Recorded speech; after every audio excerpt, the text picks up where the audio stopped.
വചനത്തിലേക്ക് നോക്കുന്നതിന് മുമ്പായിട്ട് കർത്താവിനെ തന്നെ നോക്കി നമുക്ക് ഒരു വാക്ക് പ്രാർത്ഥിക്കാം. സ്നേഹം നിറഞ്ഞ പിതാവേ, നന്ദി കർത്താവേ, നന്ദി. ഞങ്ങളുടെ പ്രാർത്ഥനയും പാട്ടുകളും എല്ലാം അവിടുന്ന് ശ്രദ്ധ വെച്ച് കേൾക്കുന്ന ഞങ്ങളുടെ നല്ല ദൈവം ഇമ്മാനുവേൽ, ദൈവം ഞങ്ങളോട് കൂടെ ഉണ്ടല്ലോ. നന്ദി കർത്താവേ, നന്ദി. എത്ര വലിയൊരു ഭാഗ്യം ഈ സർവ്വത്തെയും സൃഷ്ടിച്ച ദൈവം ഞങ്ങളുടെ കൂടെ ആയിരിക്കാൻ തക്കവണ്ണം. അതെ കർത്താവേ, ഞങ്ങൾ എന്തുള്ളൂ. നന്ദി കർത്താവേ, അവിടുത്തെ സാന്നിധ്യത്തിനായിട്ട്. അവിടുത്തെ കർത്താവേ സന്നിധിയിലെ ആ ആനന്ദപരിപൂർണതയ്ക്കായിട്ട് ഞങ്ങളെ നീ സ്തുതിക്കുന്നു. ഞങ്ങളെ തന്നെ സമ്പൂർണ്ണമായിട്ടും താഴ്ത്തി ഏൽപ്പിക്കുന്നു. അവിടുത്തെ രക്തത്താൽ ഞങ്ങളെ കഴുകിയാട്ടെ, സ്നേഹത്താൽ ഞങ്ങളെ നിറച്ചാട്ടെ. അങ്ങനെ തന്നെ ഞങ്ങൾക്ക് കാണണം കർത്താവേ. നിത്യതയിൽ ഞങ്ങൾ അങ്ങേ മുഖാമുഖം കാണണം. ഇന്ന് ഞങ്ങൾക്ക് ആത്മാവിൽ അവിടുത്തെ വചനമാകുന്ന കണ്ണാടിയിൽ അങ്ങേ ഞങ്ങൾക്ക് കാണിച്ചു തരണമേ. അങ്ങേ കണ്ട് കർത്താവെ ആ സ്വരൂപത്തിലേക്ക് ഞങ്ങൾക്ക് രൂപാന്തരപ്പെടണം, മറുരൂപപ്പെടണം. ഞങ്ങളെ അങ്ങ് സഹായിക്കണമേ കർത്താവെ. അങ്ങോട്ടുള്ളൊരു ഇനി ആഴത്തിലേക്കുള്ളൊരു കൂട്ടായ്മയിലേക്ക് ഞങ്ങളെ കൊണ്ടുവരണം. ഞങ്ങൾക്ക് അങ്ങോട്ടുള്ള കൂട്ടായ്മ എത്ര ഷാലോ ആണ് കർത്താവെ, എത്ര ഉപരിപ്ലവമാണ്. എന്നാൽ കർത്താവെ, അത് ആഴത്തിലുള്ളൊരു കൂട്ടായ്മയിലേക്ക് ഞങ്ങളെ ഓരോരുത്തരെയും കൊണ്ടുവന്നാട്ടെ. അങ്ങേ തന്നെ നോക്കുവാനും ആ കർത്താവെ ഊട്ടോട് തികയ്ക്കുവാൻ ഞങ്ങൾ ഓരോരുത്തരെയും പ്രാപ്തരാക്കണം. അവിടുത്തെ നാമത്തെ മഹത്വപ്പെടുത്തുന്ന എല്ലാ യേശുവിനെ വിലയേറിയ മാതൃയുടെ നാമത്തിൽ തന്നെ. ആമീൻ, ആമീൻ, ആമീൻ. നമ്മൾ വെളിപാട് പുസ്തകം 22-ാം അധ്യായം എന്ന് പറയുമ്പോൾ നമ്മുടെ സന്ദർഭം, കോണ്ടെക്സ്റ്റ്, നമ്മളെല്ലാ ആഴ്ചയും പെട്ടെന്ന് ലോട്ടപ്രതീക്ഷ നടത്താറുണ്ട്. എന്താ, കർത്താവിൻ്റെ വരവിന് ഏറ്റവും അടുത്തു. ഇത് ക്രിസ്തു എപ്പോൾ വേണമെങ്കിലും വെളിപ്പെടാം. ഇത് ക്രിസ്തുവിൻ്റെ ഭരണം, പിന്നെ മഹോപദ്രവം, സഭ മഹോപദ്രവത്തിലൂടെ ആ ഗ്രേറ്റ് ട്രിബുലേഷനിലൂടെ ഒക്കെ കടന്നു പോകുന്നതും, കർത്താവിൻ്റെ രണ്ടാമത്തെ വരവ്, കർത്താവ് അർമഗദോൻ യുദ്ധത്തിൽ അവിടെ ഇത് ക്രിസ്തുവിനെയും സൈന്യത്തെയൊക്കെ തോൽപ്പിക്കുന്നതും, അതിനുശേഷം കർത്താവ് തൻ്റെ വ്രതന്മാർക്ക്, തൻ്റെ ശിഷ്യന്മാർക്ക്, കർത്താവിൻ്റെ ദാസന്മാർക്ക് കർത്താവ് അവിടുന്ന് പ്രതിഫലം കൊടുക്കുന്ന കാര്യങ്ങളും, അങ്ങനെ കർത്താവിൻ്റെ 1000 വർഷക്കാലം വാഴ്ച, 1000 വർഷക്കാലം വാഴ്ചയിൽ നാം ഏതൊരളവിൽ കർത്താവിനോട് കൂടെ വാഴുമെന്നുള്ളത് ഇന്നത്തെ നമ്മളുടെ വിശ്വസ്തതയ്ക്ക് അനുസരിച്ചിരിക്കും. നമുക്ക് ദൈവം എന്തുമാത്രം വെളിച്ചം തന്നിട്ടുണ്ടോ അതിനോട് നമ്മൾ എങ്ങനെ പ്രതികരിക്കുന്നു, വിശ്വസ്തരായിരിക്കുന്നു എന്നതിനനുസരിച്ചിരിക്കും. കൂടുതൽ കിട്ടിയതിനോട് കൂടുതൽ ചോദിക്കും. അപ്പം അങ്ങനെ അതിനനുസരിച്ചുള്ള പ്രതിഫലവും, അതിനനുസരിച്ചുള്ള അങ്ങനെ 1000 വർഷക്കാലം വാഴ്ചയും പിന്നീടുള്ള നിത്യതയിലും എല്ലാം ആ ഒരു ആനുപാതികമായിട്ടുള്ള ഒരു അടുപ്പമായിരിക്കും നമുക്ക് കർത്താവിനോട് ഉണ്ടായിരിക്കാൻ പോകുന്നത്. അപ്പം 1000 വർഷക്കാലം ഭരണം, 1000 വർഷക്കാലം ഭരണത്തിൽ ആരെയായിരിക്കും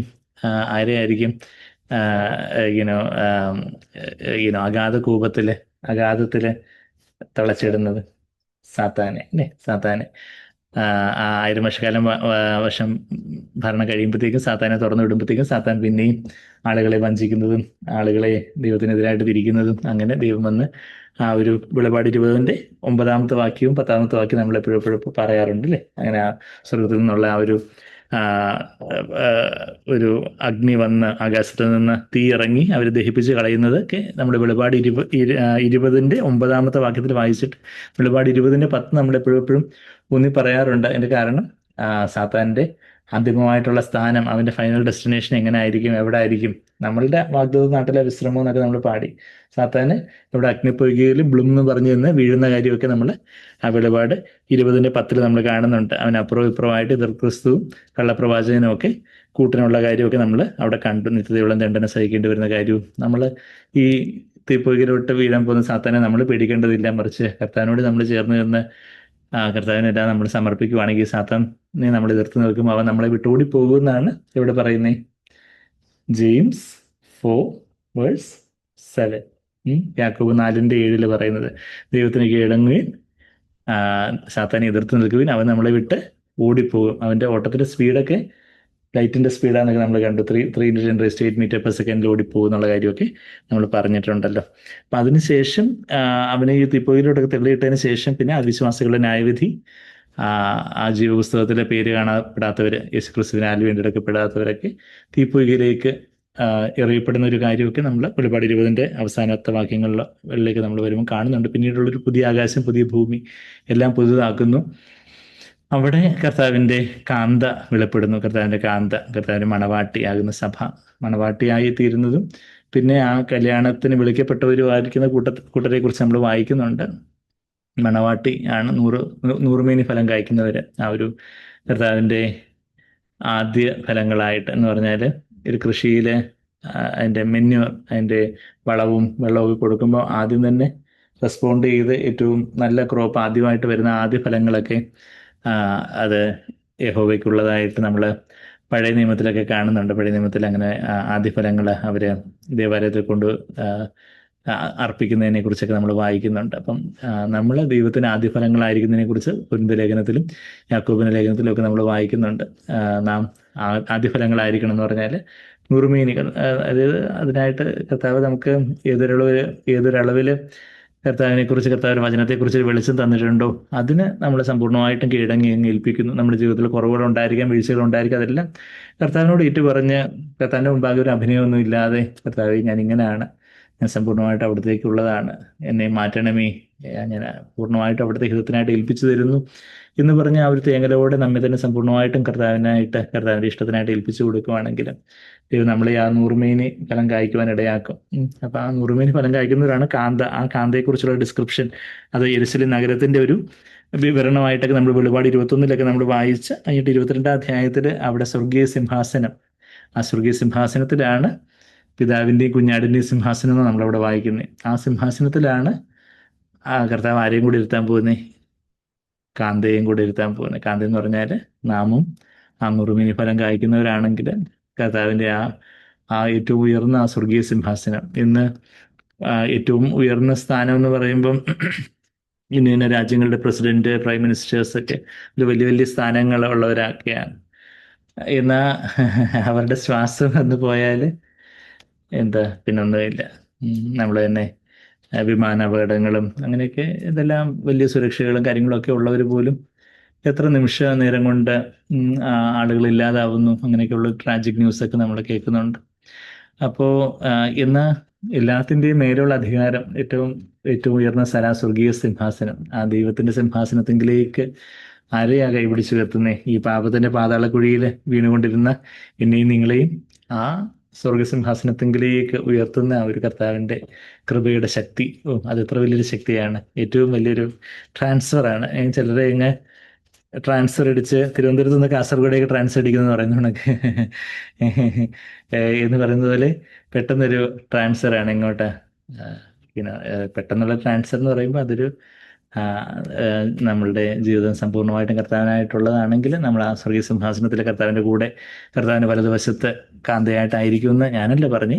അവിടെ വെളിപാട് 3:21 ലവോദിക്ക സഭയോട് പറയുമ്പോൾ, ഞാൻ ജയിച്ചതുപോലെ നിങ്ങളും ജയിക്കുകയാണെങ്കിൽ, ഞാൻ ജയിച്ച് പിതാവിൻ്റെ സിംഹാസനത്തിൽ ഇരുന്നത് പോലെ നിങ്ങളും എന്നെപ്പോലെ തന്നെ ജയിക്കുവാണെങ്കിൽ നിങ്ങളും എൻ്റെ കൂടെ എൻ്റെ സിംഹാസനത്തിൽ ഇരിക്കുവാൻ വരം നൽകുമെന്ന് വെളിപാട് 3:21 റെവലേഷൻ 3:21 കർത്താവ് പറയുന്ന. അത് ലവോദിക്ക സഭ എന്ന് പറഞ്ഞാൽ ഏറ്റവും മോശം പിടിച്ച സഭയായിരുന്നു, ഏറ്റവും പോക്ക് കേസ് എന്ന് പറയുന്ന. അവരെക്കുറിച്ച് ബാക്കി 6 സഭകളെ കുറിച്ച്, 7 സഭകളിൽ 6 സഭകളെ കുറിച്ച് എന്തെങ്കിലുമൊക്കെ നല്ലത് പറയാനുണ്ടായിരുന്നു. എന്നാൽ ലവോദിക്ക സഭയെക്കുറിച്ച് ഒരു നല്ലത് പോലും പറയാനില്ലായിരുന്നു. ആ മൂപ്പനോട് സംസാരിക്കുമ്പോൾ അദ്ദേഹത്തെക്കുറിച്ച് ഒരു നല്ലത് പോലും ഒന്നും ശ്ലാഘിക്കുവാൻ, അഭിനന്ദിക്കുവാൻ ഒരു വാക്ക് പോലും ഇല്ലായിരുന്നു. പക്ഷേ ആ സഭയ്ക്ക് പോലും, ഏറ്റവും പോക്ക് കേസ് എന്ന് പറയുന്ന ആ സഭയ്ക്ക് പോലും ഏറ്റവും വലിയ ഉയർന്ന സ്ഥാനത്തിലേക്കുള്ള ഒരു സാധ്യതയെ കർത്താവ് അവിടെ തുറന്നു കാണിക്കുന്ന കർത്താവിൻ്റെ സ്നേഹത്തെ നമ്മളവിടെ വെളിപാട് 3:21 നമ്മൾ കാണുന്നുണ്ടായിരുന്നല്ലോ. അപ്പോൾ അങ്ങനെ വെളിപാട് 22-ാം അധ്യായത്തിലേക്ക് വരുമ്പോൾ ആ സിംഹാസനത്തിൽ നിന്ന് ഒഴുകുന്ന ജീവജല നദികൾ നമ്മുടെ ജീവിതത്തിലും ഈ സിംഹാസനം ആയിരിക്കാൻ ഒക്കും. നമ്മളുടെ സിംഹാസനം, നമ്മുടെ ജീവിതത്തിന് സിംഹാസനം എന്ന് പറയുമ്പോൾ അവിടെ ആരാണ് നയിക്കുന്നത്? ഇപ്പോൾ ഒരു രാജ്യത്തെ നയിക്കുന്നയാള്, അതാണ് പ്രധാനമന്ത്രി, അല്ലെങ്കിൽ ചില രാജ്യങ്ങളിലെ പ്രസിഡന്റ്, രാജ്യത്തെ മുന്നിൽ നിന്ന് നയിക്കുന്നയാൾ. അദ്ദേഹത്തിൻ്റെ തീരുമാനങ്ങളൊക്കെയാണ് പിരിവ് കൂട്ടുന്നു കുറയ്ക്കുന്നു എന്നൊക്കെ ട്രംപ് പറയുമ്പോൾ ആൾക്കാരൊക്കെ ഇങ്ങനെ ഞെട്ടും ഇതൊക്കെ ചെയ്യുന്നു പറഞ്ഞാൽ എന്താ വെച്ചാൽ അത്രയും പവറുണ്ട് ആ ഒരു പൊസിഷന്. അപ്പോൾ അതുപോലെ സിംഹാസനം എന്ന് പറഞ്ഞാൽ ആ നയിക്കുന്ന ആളിരിക്കുന്നതാണ് സിംഹാസനം. അപ്പം നമ്മുടെ ജീവിതത്തെ നമ്മൾ തന്നെയാണ് നയിക്കുന്നത്. നമ്മൾ തന്നെ നമ്മുടെ ഇഷ്ടപ്രകാരമാണ് നമ്മുടെ ജീവിതം നമ്മൾ നയിക്കുന്നതെന്നുണ്ടെങ്കിൽ നമ്മുടെ ജീവിത സിംഹാസനത്തിൽ ആരാ കയറിയിരിക്കുന്നത്? നമ്മൾ തന്നെ കയറിയിരിക്കുന്നത്. നമ്മളുടെ ഈഗോ, നമ്മളുടെ സ്വന്തം ഹിതം, അല്ലെങ്കിൽ ആ ജഡം തന്നെ സ്വയകേന്ദ്രിതമായ ജീവിതമുള്ളവർക്ക്, അതായത് അവര് ദൈവത്തെയൊക്കെ വിളിക്കുന്നുണ്ടായിരിക്കും, ഒരു മതഭക്തിയുടെ പരിവേഷമൊക്കെ കാണും. ദൈവമേ ദൈവമേ കർത്താവേ കർത്താവേ എന്നൊക്കെ വിളിക്കുന്നു. കർത്താവേ കർത്താവേ എന്ന് വിളിക്കുന്ന ഇവനുമല്ല, സ്വർഗസ്നായ ഒരു പിതാവിൻ്റെ ഇഷ്ടം ചെയ്യുന്നവനാണ് സ്വർഗരാജ്യത്തിൽ പ്രവേശിക്കുന്നത്. അപ്പം സ്വർഗരാജ്യത്തിൽ പ്രവേശിക്കുന്നത് ആരാ? നമ്മൾ ആദ്യമായിട്ട് കർത്താവിൻ്റെ ഇഷ്ടം ചെയ്ത് ബോൺ അഗെയിൻ ആവുന്നത്, വീണ്ടും ജനിക്കുന്നത് എപ്പോഴാ? കർത്താവേ എൻ്റെ ഇഷ്ടം പോലെ ഒന്നും വേണ്ട, അവിടുത്തെ ഇഷ്ടം പോലെ ഞാൻ ജീവിച്ചോളാം എന്ന് പറഞ്ഞ് ഞാൻ തന്നെ സമർപ്പിക്കുമ്പോഴാണ്, ആദ്യമായിട്ട് ഞാൻ അങ്ങനെ യഥാർത്ഥത്തിൽ സമർപ്പിച്ചപ്പോഴാണ്, അറിഞ്ഞോ അറിയാതെയോ ആ കർത്താവിൻ്റെ ഹിതത്തിന് അങ്ങ് അധീനനായി പോയപ്പോഴാണ് എന്താ കർത്താവ് ഞാൻ സ്വർഗരാജ്യത്തിൽ പ്രവേശിച്ചത്, വീണ്ടും ജനനം സംഭവിച്ചത്. എന്നാൽ ഇന്നും ആ സ്വർഗരാജ്യം എൻ്റെ ജീവിതത്തിൽ അനുഭവമായിട്ടായി തീരണമെങ്കിൽ ഇന്നും ഞാൻ കർത്താവെ കർത്താവിനെ വിളിച്ചുകൊണ്ടിരുന്നതിൽ കാര്യമില്ല. കർത്താവിനെ വിളിച്ചു, പക്ഷേ കർത്താവ് തന്നെ കർത്താവ് ആയിരിക്കണം. എന്ന് വെച്ചാൽ കർത്തൃത്വം നടത്തുന്നവൻ, ലോഡ്ഷിപ്പ് നടത്തുന്നവൻ യേശു കർത്താവ് തന്നെ ആയിരിക്കണം. എൻ്റെ ജീവിതത്തിൻ്റെ തീരുമാനങ്ങൾ കർത്താവെ അവിടുത്തെ ഇഷ്ടപ്രകാരം ഞാൻ എങ്ങനെ ചിന്തിക്കണം, എന്ത് പറയണം, കഴിഞ്ഞ ആഴ്ച നമ്മൾ എങ്ങനെ ചിന്തിക്കണം, നമ്മുടെ ചിന്തകൾ കർത്താവിൻ്റെ ആത്മാവിൻ്റെ അധീനതയിലായിരിക്കുന്നതിനെ കുറിച്ചൊക്കെ നമ്മൾ കഴിഞ്ഞ ഞായറാഴ്ചയൊക്കെ ചിന്തിച്ചായിരുന്നു കേട്ടോ. അപ്പോൾ അങ്ങനെ നമ്മുടെ ചിന്തകളും നമ്മളുടെ ഉദ്ദേശ ലക്ഷ്യങ്ങൾ, നമ്മളുടെ മനോഭാവങ്ങൾ, നമ്മളുടെ വാക്കുകൾ, പ്രവൃത്തികളെല്ലാം കർത്താവിൻ്റെ അധീനനാകുമ്പോൾ അപ്പോഴാണ് എന്താ കർത്താവ് നമ്മുടെ ജീവിതത്തിന് രാജാവായി തീരുന്നത്. അപ്പം അങ്ങനെ പിതാവും പുത്രനും നമ്മുടെ ജീവിതത്തിന് രാജാവായിരിക്കുമ്പോൾ, ആ സിംഹാസനത്തിന്, ജീവിത സിംഹാസനത്തിലായിരിക്കുമ്പോൾ എന്ത് സംഭവിക്കുന്നു? അവിടെ നിന്നാണ് ജീവജലത്തിന് നദികൾ ഒഴുകുന്നത്. സ്വർഗസിംഹാസനത്തിൽ നിന്ന് അക്ഷരികമായിട്ട് ജീവജല നദികൾ, പരിശുദ്ധാത്മാവിന് നദികൾ ഒഴുകുന്നുണ്ട്. എന്നാൽ നമ്മുടെ ജീവിതത്തിൽ നിന്നും ഈ ജീവജല നദികൾ ഒഴുകണമെങ്കിൽ പിതാവിനും പുത്രനും അർഹമായ സ്ഥാനം കർത്താവെ അവിടുത്തെ ഇഷ്ടം പോലെ മതി എൻ്റെ ജീവിതത്തിൽ എന്ന് പറഞ്ഞ് നാം നമ്മെ തന്നെ താഴ്ത്തി ഏൽപ്പിച്ചുകൊണ്ടേയിരിക്കുകയും നമ്മളതിനൊരു പൂജ്യമായിട്ട് ദൈവഭാഗം സമർപ്പിച്ചുകൊണ്ടേയിരിക്കുകയാണെങ്കിൽ പരിശുദ്ധാത്മ നമ്മളിൽ നിന്ന് നിറയും. പരിശുദ്ധാത്മ നമ്മളിൽ നിന്ന് നിറഞ്ഞു കവിഞ്ഞൊഴുകും. പാനപാത്രം നിറഞ്ഞു കവിഞ്ഞൊഴുകി ആത്മാവിൽ നിന്ന് ദേഹിയിലോട്ടും ദേഹിയിൽ നിന്ന് ദേഹത്തിലൂടെയൊക്കെ ദൈവത്തിൻ്റെ ആത്മാവ് ഒഴുകി പോകുന്നിടത്തൊക്കെയും സൗഖ്യം കൊണ്ടുവരുന്ന കാര്യവും ഫ്രഷ്നെസ് ഫ്രഷ് ആക്കും, പഥ്യമാക്കും എന്നൊക്കെയുള്ള കാര്യമൊക്കെ നമ്മൾ എവിടെ കണ്ടേ? എഹെസ്കേൽ 47 അധ്യായത്തിൽ ആ ജീവജലത്തിൻ്റെ നദികൾ പോകുന്നിടത്തൊക്കെയും അത് ഹീലിംഗ് കൊണ്ടുവരുന്നു, സൗഖ്യം കൊണ്ടുവരുന്നു, ആശ്വാസവും സമാധാനവും പ്രത്യാശയൊക്കെ കൊണ്ടുവരുന്ന കാര്യം. അങ്ങനെ അനുഗ്രഹമുള്ളവരായിരിക്കണം എന്നുള്ള കാര്യമൊക്കെ നമ്മൾ കണ്ടു. അത് കഴിഞ്ഞിട്ട് വെളിപ്പാട് 22:3 പിന്നെ ശാപമൊന്നുമില്ല, അനുഗ്രഹം. ഇന്ന് അതിൻ്റെ ഒരു മുൻരുചിയാണ് നമ്മളിന്ന് ആത്മാവിലും നമ്മളുടെ ദേഹിയിലും നമ്മൾ ഇന്ന് അനുഭവിച്ചുകൊണ്ടിരിക്കുന്നത്.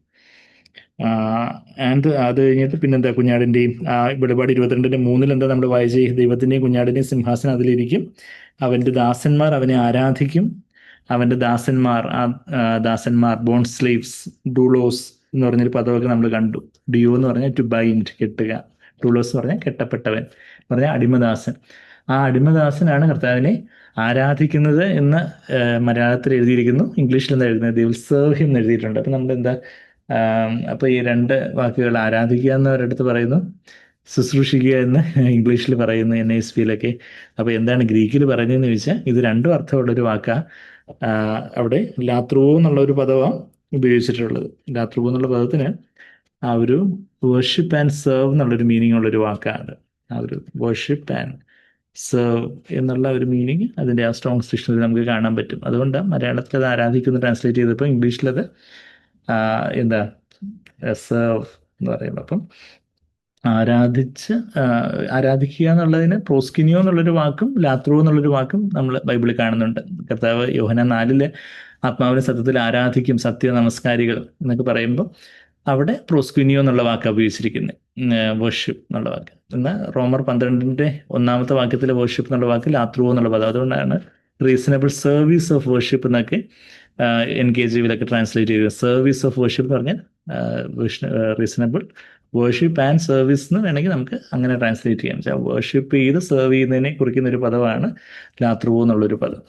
അപ്പോൾ ആ പദമാണ് അവിടെ കർത്താവ്.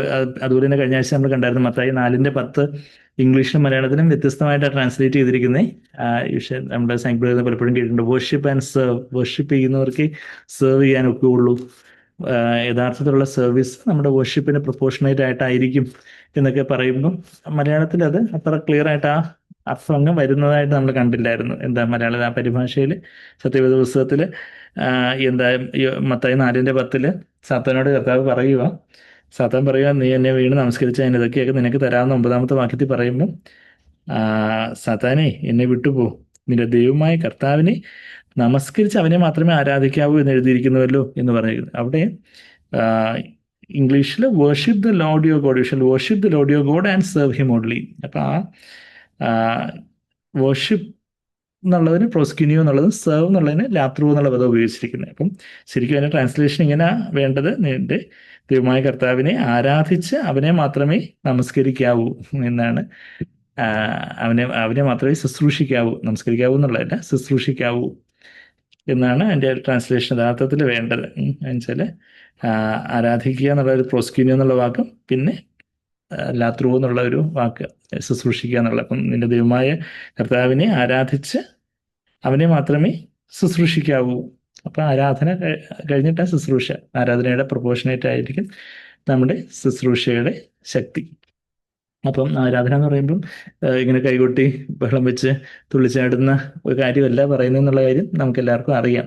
എന്നെ നമ്മൾ കേട്ടിട്ടുള്ളവർക്കൊക്കെ അറിയാം. ആരാധന എന്ന് പറയുമ്പോൾ നമ്മൾ തന്നെ ജീവനുകളെ യാഗമായിട്ട് സമർപ്പിക്കുന്നതാണ് ആരാധന. ഇന്നത്തെ ക്രിസ്തീയ ക്രിസ്തീയ എന്ന് പറയുന്ന കൊള്ളത്തിൽ ഒത്തിരി ഇങ്ങനെ പാട്ടുപാടി ബഹളം വെച്ച് ഇങ്ങനെ എന്തെങ്കിലുമൊക്കെ ഇങ്ങനെ പറഞ്ഞ് അങ്ങനെ എന്തോ ഒരു ഹിസ്റ്റീരിയയിൽ പോകുന്നതിനെ ആരാധന എന്ന് വിളിക്കുന്നവരുണ്ട് നിർഭാഗ്യവശാൽ. പക്ഷേ ദൈവവചനപ്രകാരം ആരാധന എന്ന് പറഞ്ഞാൽ എന്താ, റോമർ 12:1-2 വാക്യങ്ങളിൽ ആരാധനയെക്കുറിച്ച് പറയുന്നത്. അവിടെ നമ്മെ തന്നെ ജീവനുള്ള യാഗമായിട്ട്, നമ്മെ തന്നെ അംഗപ്രത്യംഗമായിട്ടൊരു ഹനനയാഗമായിട്ട്, ഹോമയാഗമായിട്ട്, ബേൺഡ് ഓഫറിംഗ് ആയിട്ട് നമ്മെ തന്നെ സമ്പൂർണ്ണമായിട്ടും കർത്താവേ, എൻ്റെ നാവ്, എൻ്റെ കണ്ണുകൾ, എൻ്റെ കൈകാലുകൾ, എൻ്റെ മനസ്സ്, കർത്താവേ, എൻ്റെ ശരീരവും മനസ്സും എൻ്റെ ദേഹിയും ആത്മാവും എല്ലാം അവിടത്തേക്കുള്ളതാണെന്ന് പറഞ്ഞു നമ്മളെ തന്നെ സമ്പൂർണ്ണമായിട്ട് നമ്മളും നമുക്കുള്ളതും എല്ലാം നമുക്ക് നമ്മുടെ കർത്താവിന് മുമ്പാകെ ഒരു പൂജ്യമായിട്ട് താഴ്ത്തി ഏൽപ്പിക്കുമ്പം പരിശുദ്ധാത്മാവ് നമ്മളുടെ ഒന്ന് നിറയുന്നു. ദൈവത്തിൻ്റെ അഗ്നി നമ്മളുടെ ഒന്ന് നിറയുന്നു. പരിശുദ്ധാത്മാവ് വന്ന് നിറഞ്ഞ് നാം ദൈവത്തോട് ഒന്നായി ചേരുന്നു.